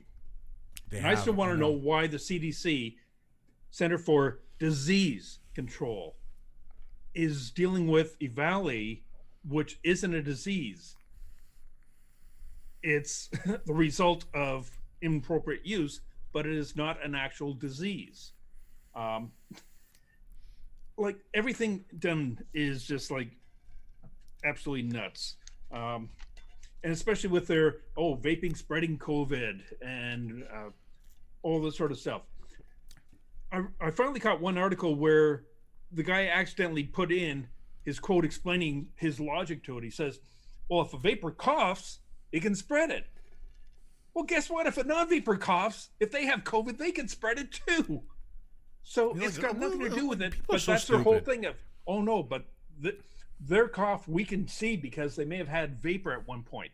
So their cough is somehow humongous compared to... People scare me. People really do. Like, it's absolutely nuts. The whole society scares me. I'm gonna go to the International Space Station for a little while, or with Dimitri on some Greek island eating Greek food and sipping Greek coffee.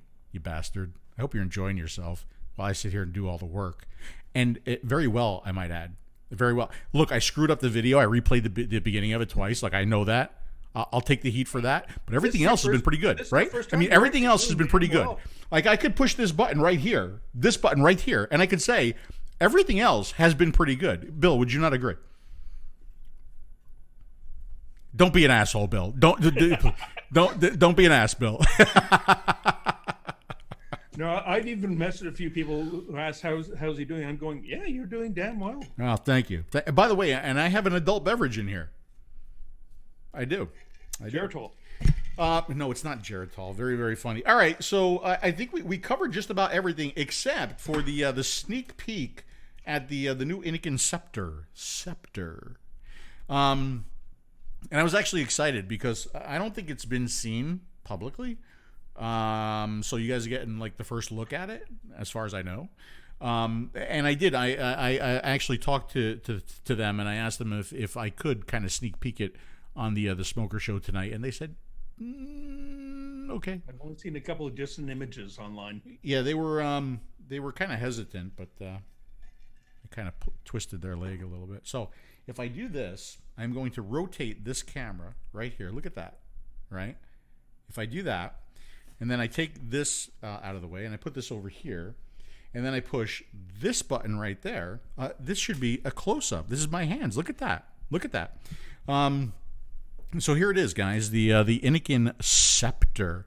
Let me zoom in a little bit here. It's a pod. It's another pod device, like the other, 50,000 of them that are out there right now. But this one just really nice. I mean, it feels really good. This thing is solid. It's got like kind of a rubber coating down here on the base. We see Scepter right there. It's got like a honeycomb pattern right here. 1400 milliamp hour battery on this one. It does use a micro USB charger. I do wish that it was a USB-C. It does have a 3mm pod. There's the 3mm pod right there. Plug filling right there on the side. You guys know how I feel about plug filling. The pod goes in here really good, especially when you put it the right way. There you go. Absolutely no wiggle or wobble from the pod. I mean, it just feels really, really solid. For a size comparison, we'll put a Caliburn right next to it. So again, 1500 milliamp hour battery here, 3mm tank. It does use replaceable coils. Okay, so these are the little Scepter coils, and I think there's two different ones.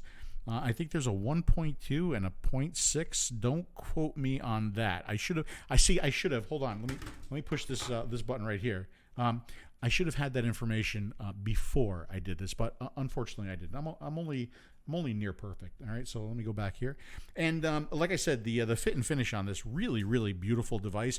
And this is the blue one, but look at this, ladies, check this out. Look at that one. Isn't that pretty? So it's got like this like deeper pink down here, and this kind of pearlescent pink on the top here. Same way on the back.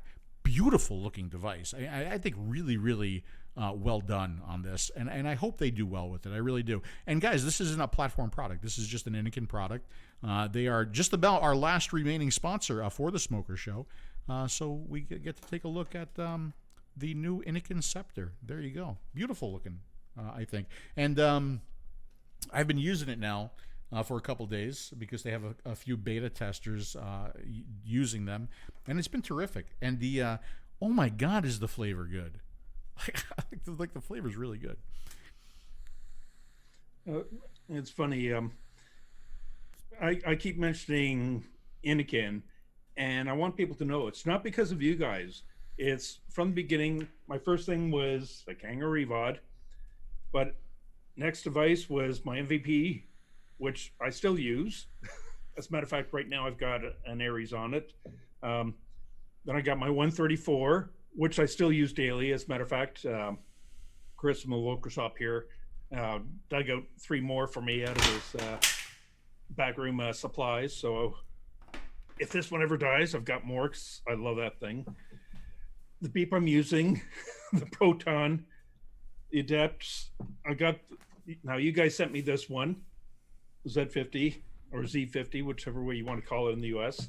The reason I use it is, yes, I have a few other devices, but even the really old stuff still works, still lasts, and I love it. It really depends. It really depends on how you vape, right? If you're, I vape heavily, right? No, I understand that you vape heavily, but it also depends. Like, really, the reason why older devices won't work for some people today is simply because how low they fire, right? Because some people are into sub-ohming, some people like the low resistances, and some of the older devices just won't fire low resistances, right?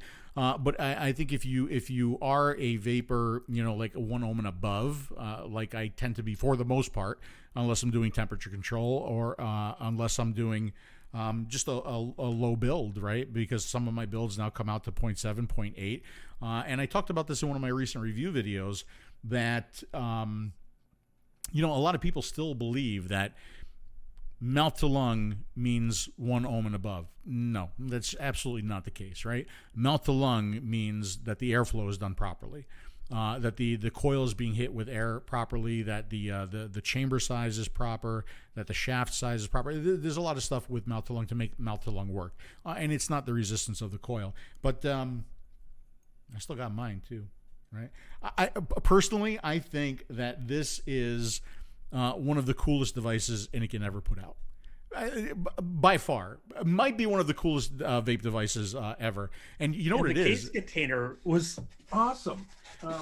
Do you know what it is? Do you know what this is, Bill? It's a laser. It is. It's a laser enclosure. Yeah, But that's what it is. you gotta love. Yeah, the case that it came with and everything. Yeah, I know. And I agree. mean, first time I saw that, I was just like, "You gotta be kidding me!" And it's not cardboard. I mean, it's like. Yeah. It's no, solid. it's serious. Yeah, it's the real deal. Larry, I dropped pretty much everything. I did. I dropped my MVP 5, which can break your foot if you accidentally drop this onto your foot. With my Zenith tank or Zenith Pro, both fully functioning. Okay. And I dropped my my 𝗀𝗵𝗃 with my. I should know what this is because it's my tank. This is the Aries 2. And I agree with you. Yeah, kind of like a lipstick, right? It's got that kind of like lipstick, glossy kind of look to it. I think women would be like really attracted to something like this because it is attractive for a woman, and it's kind of smaller. I mean, like maybe ladies don't want to walk around with something like that. Maybe they're more attracted to something like this. Yeah, the grenade was not a good idea. Troy, the grenade was not a good idea. It was a bad idea. That was the one I absolutely hated. Yeah, that was just a bad idea. So yeah, did we do it all? I think we did. I think we did it all. I think we covered everything that we wanted to cover. A couple of quick notes from some of the things that he said. What? Say that again. More things. One thing for people to remember, like I said, all the ants doing the studies, they're getting millions and millions and millions of dollars. Yeah. That's why. And it's not even when they say we did a study. No, all we did was, what did they write? So we just have to conclude the same thing. New study, here you go. Give me $20 million. And that's what they're doing. So yeah, they're taking the money. One thing to remember, people are going, well, how come they won't listen to the scientists? How come they won't listen to the scientists? Scientists aren't entertainers. If you notice all the people going on the newscasts and all the interviews, if they're put up like, let's say next to a Bill Nye the Science Guy. Well, he talks like this, and I will give you the plain facts and so on. How dare you? Do you realize what you're doing to people?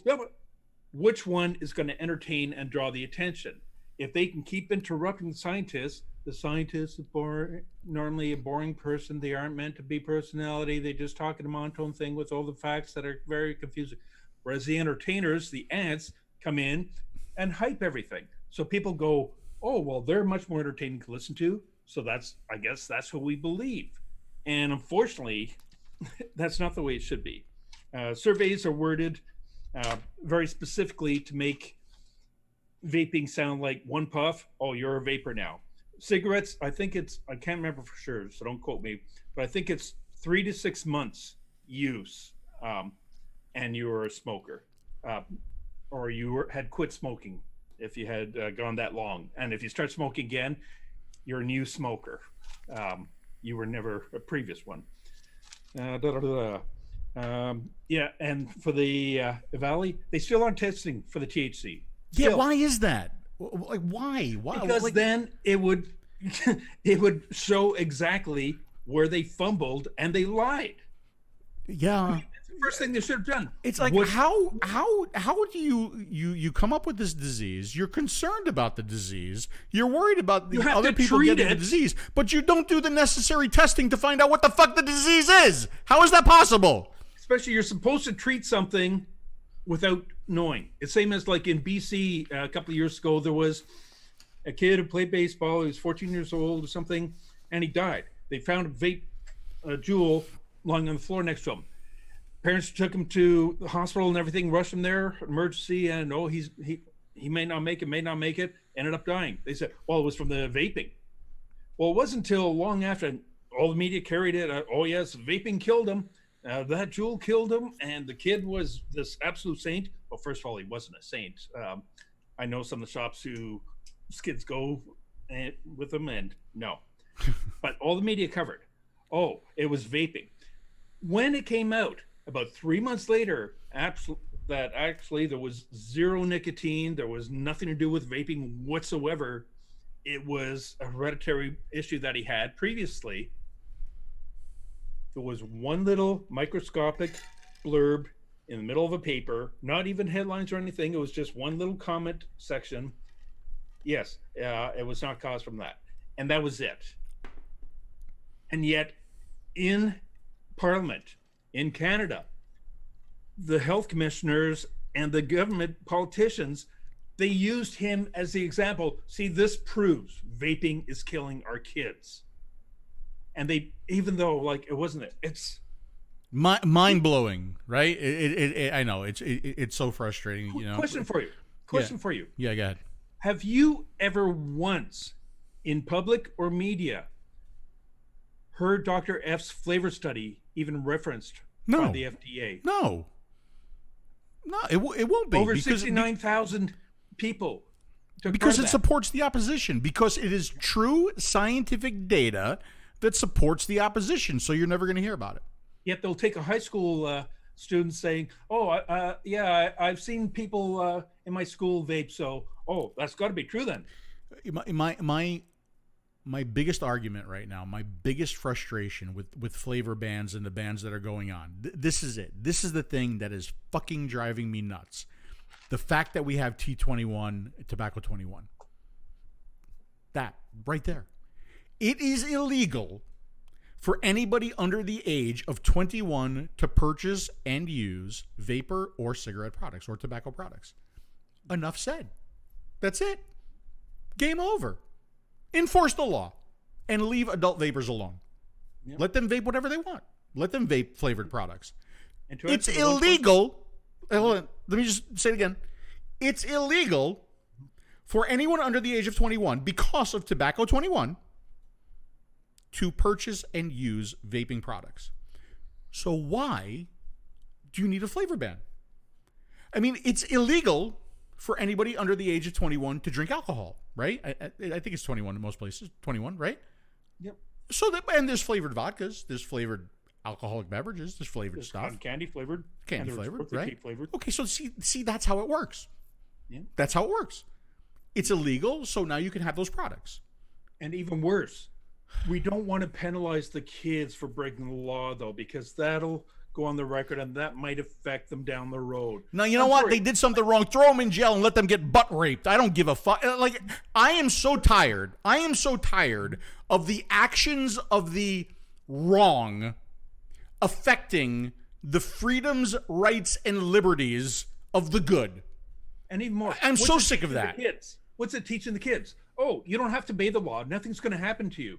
But if you don't obey it, we're going to punish that guy who's doing things legally and properly. Oh, really? I don't use him anyhow.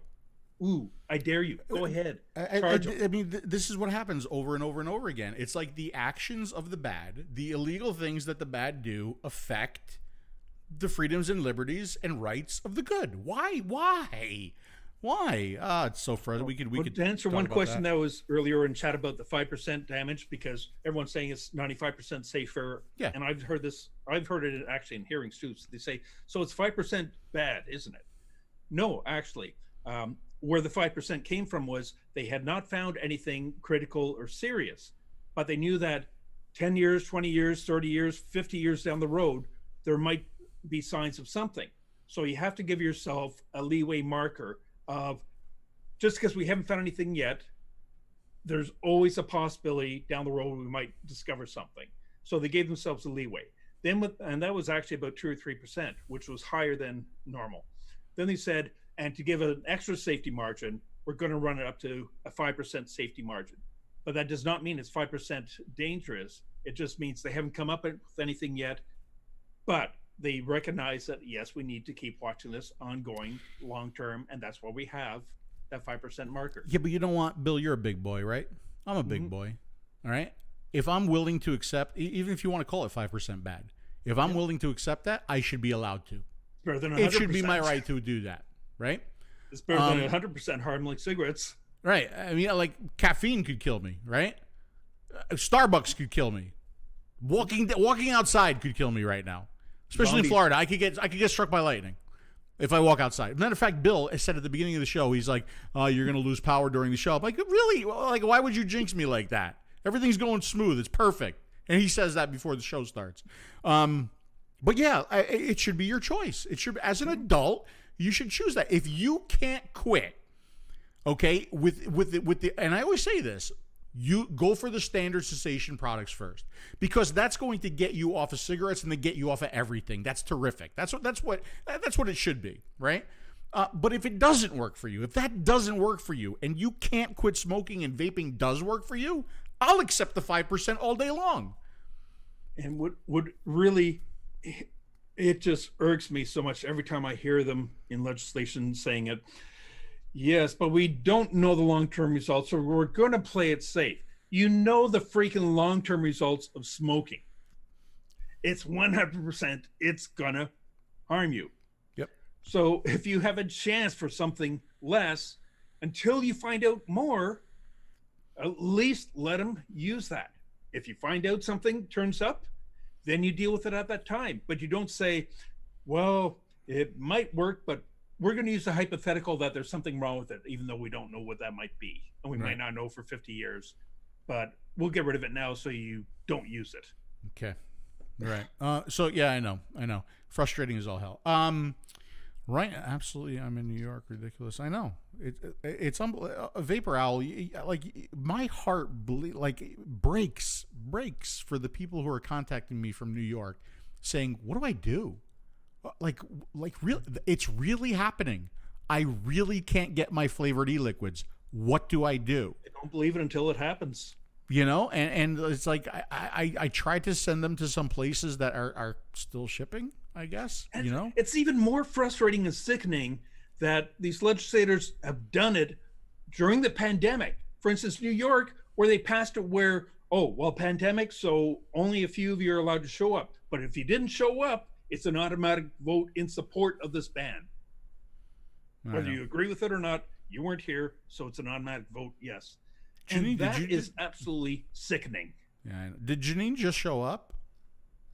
Like, seriously? Like, you missed the whole thing. You missed me pushing these buttons. Look at these buttons I could push. I could do all this stuff. Janine, I could do all this stuff, and you missed it all. You missed it all. It's okay. I'm glad you're here at the end. And I think that is it. One thing I didn't mention. Even Victor was here. I need to be complete. I like to be complete. That is the kind of reviewer I am. The Scepter. It does have 2 power levels. That's number 1. Number 2, it is both automatic and manual. So the act of suckage activates the device. I will demonstrate that right now. I will demonstrate the act of suckage. Hold on a second. Let me push this button. Full fill. Look at that. Dimitri behind me is really, like, especially when I go full screen, because I see him better. Especially when you say it's eerie. The act of sucking. The act of suckage. Suckage. Okay, here we go.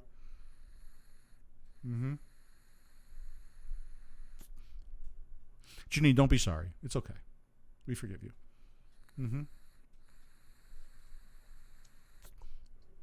Very flavorful and delicious. Okay.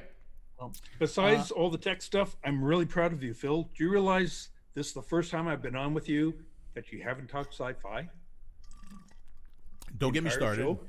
Don't get me started, because then I'll start talking sci-fi. But we limit that to Patrick's show, the geek show, right? And you know what? We haven't done a geek show, and the reason why, see, now you got me talking sci-fi. The reason why we haven't done a geek show is because there really hasn't been a lot of sci-fi TV. Like, we're waiting for, like, all the new episodes for all this, like, the good sci-fi series to come out, so that we can talk about more stuff. Because really, the only thing we can talk about right now is Snowpiercer, which is very good, by the way. You should check it out. I like the original movie. There's Warrior Nun, which I thought was going to be awful. Dude, the original movie was weird. It was like, compared to the TV show, the original movie is weird. I thought it was very logical. You know why? It's the end of the show. Do you know why it's the end of the show? Here's why. We're talking sci-fi. Can you hear that? I'm out of my alcoholic beverage now. John, you want me to hold? It's been a pleasure. Here, John, hold on. And I gotta give you a round of applause. You actually, when you said you were going to handle everything from your end, I'm going, okay, this should be fun. I wonder how many minutes in before he starts screaming. You did great. It's been right. I'm very happy. You know what? I hope Dimitri was happy with the results. I hope he was. And you notice my background. I went with Dimitri Pink in honor of him. You did. You know what? I truly believe they should call this Dimitri Pink, because in the videos, anytime I come across Pink, I call it the lovely Dimitri Pink. I think this should be called Dimitri Pink. I think they should. I think that'd be funny. Z50 is a beautiful. Vaping needs humor. We need humor. We need some fun. And you know what, Troy? You're right. It's not a people start a review without graphs and charts. And what's killing me is like reviewing these things, right? Because when you have a device with a 510 connection, very easy to hook it up to that scope behind me, right? Can you see that scope? Oh, you can't, because Dimitri's head is in the way. Very easy to hook it up and very easy to get the numbers. And I like the numbers because numbers don't lie, right? So it takes my opinion of a product out of the equation, right?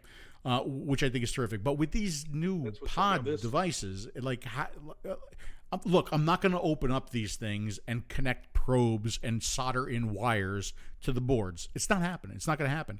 So with these, I talk more about like just the experience, and I try to be detailed in the experience, and I try to compare it to other devices that are out there, so that like you can kind of get an idea.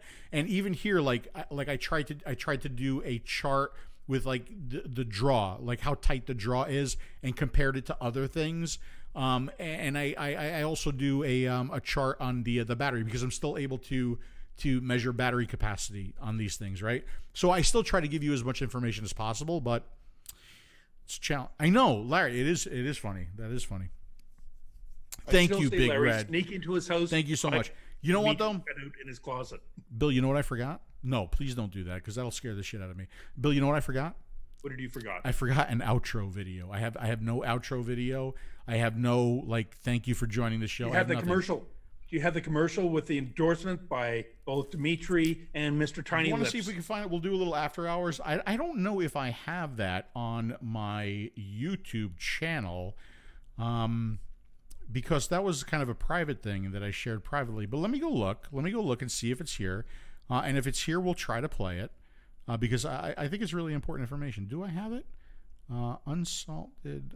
And by the way, nobody ever mentions Matt's blueberry morning thing. No, it's a good flavor. That one actually surprised me, because one, I'm not into the desserts quite so much, but I don't like blueberry. That thing tasted like Bill. Keep talking. Keep talking, Bill. Really fresh blueberries. And the one I thought I would like the least, I actually started going like, oh my God, I can't stop this. I finally had to take it to Chris at the shop near me, let him try it, because I knew he'd be hooked. And sure enough, I never saw it again. And he went, I've been on this thing nonstop. I love it.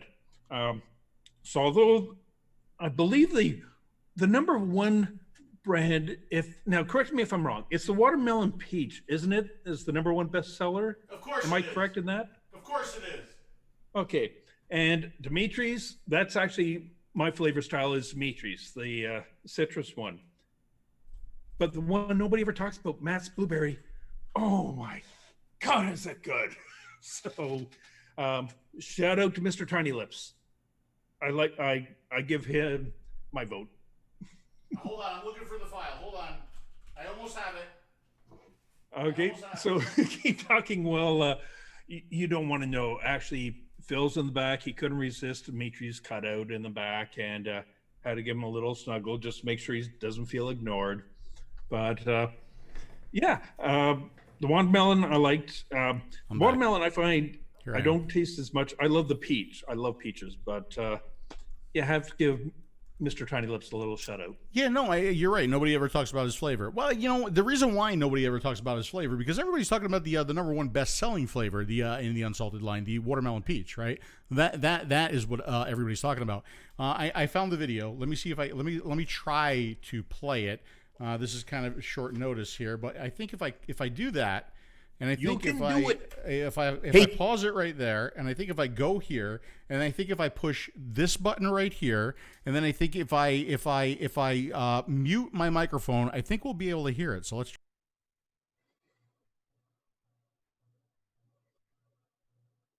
Hey folks, 𝗃𝗪𝗧𝗏. This is the #1 best-selling flavor in the unsalted line, watermelon peach, a tasty blend of juicy peach and sweet watermelon. Hello, my fellow vapors. I am the Vaping Greek, and this is the #1 best-selling flavor in the unsalted line. Watermelon peach, a tasty blend of juicy peach and sweet watermelon. This is Matt from SMM, and this is the #1 best-selling flavor from the unsalted line. Watermelon peach, a tasty blend of juicy peach and sweet watermelon. No matter which flavor you choose, We invite you to try the unsalted e-liquid line. Now available at Rocky Top Vapor. Use coupon code TINYLIPS. That will save you 20% off your order. and all orders over $25 ship free. Thank you. Thank you. Thank you. Tiny Lips. I'm muted. You're right. I'm sorry. Because I muted the microphone. So what I was saying was special effects in that video. So, like serious, like amazing special effects. Like George Lucas has nothing. Like that's like Hollywood quality in that video. You guys can hear me now, right? I know you can hear me now. You can hear me now. Okay. Yeah. Like that. Really, that's quality stuff there. And I apologize that I was muted, but I muted it so that you didn't hear the echo. So like I was almost through the whole goddamn show with very few problems, and then like right at the end, I blow it. Right at the end, I blow it. You did great. You did great. You guys can hear me now, right? You can hear me now. Hold on. I By the way, you forgot to press start repeated live. everything I said. You can hear me now. I think they can hear me now. I hope they can hear me now. Can you hear me now? You forgot Can to you hear me press the start of the stream live. These are all just fake people talking in chat. Yeah, right, CGI, right? Like the best special effects from come on, from 1956. They're better than 56. Come on. Oh my, yeah, don't know. I've got a lot Holly of weird quality. Thanks, Costello. Oh, guys, all right. So we almost made it through. So let's see. Let's look at my my mess ups. We're restarting the video and keeping my mic on mute at the very end. Right? That's not bad. That's not bad. That's not bad. Okay. So So listen, you weren't everybody. sure about how to start, if you started or not. Yeah. Oh yeah. Well, that wasn't my fault. That was YouTube. That was YouTube. That was not my fault. Okay, YouTube. So Bill, listen. Hey, thank you very much for like I said, thank you very much for joining me tonight. I hope you enjoyed yourself. Thanks for the information that you provided. Always. To everybody who watched the show, thank you guys. If you can, go ahead and throw the video a like, and go ahead and subscribe to the channel if you're not, because that does help. You know, like I hate to do that. Smash the like button. I hate to do all that crap, but you know, such is the year. Join 𝗃𝗽𝗲 if you haven't. And that's it. So here's what I do. Since I don't have an official outro, I will replay the intro. That is what I'm going to do. So thank you guys for joining us. Remember, Smokers Wanted, do share some of that Polosa interview for people who are like they're on the edge. Like, I don't know if I should vape. I don't know if it's good or not. Listen to Polosa. And I think he put out some good information there. So thank you guys. Good night. Thank you very much.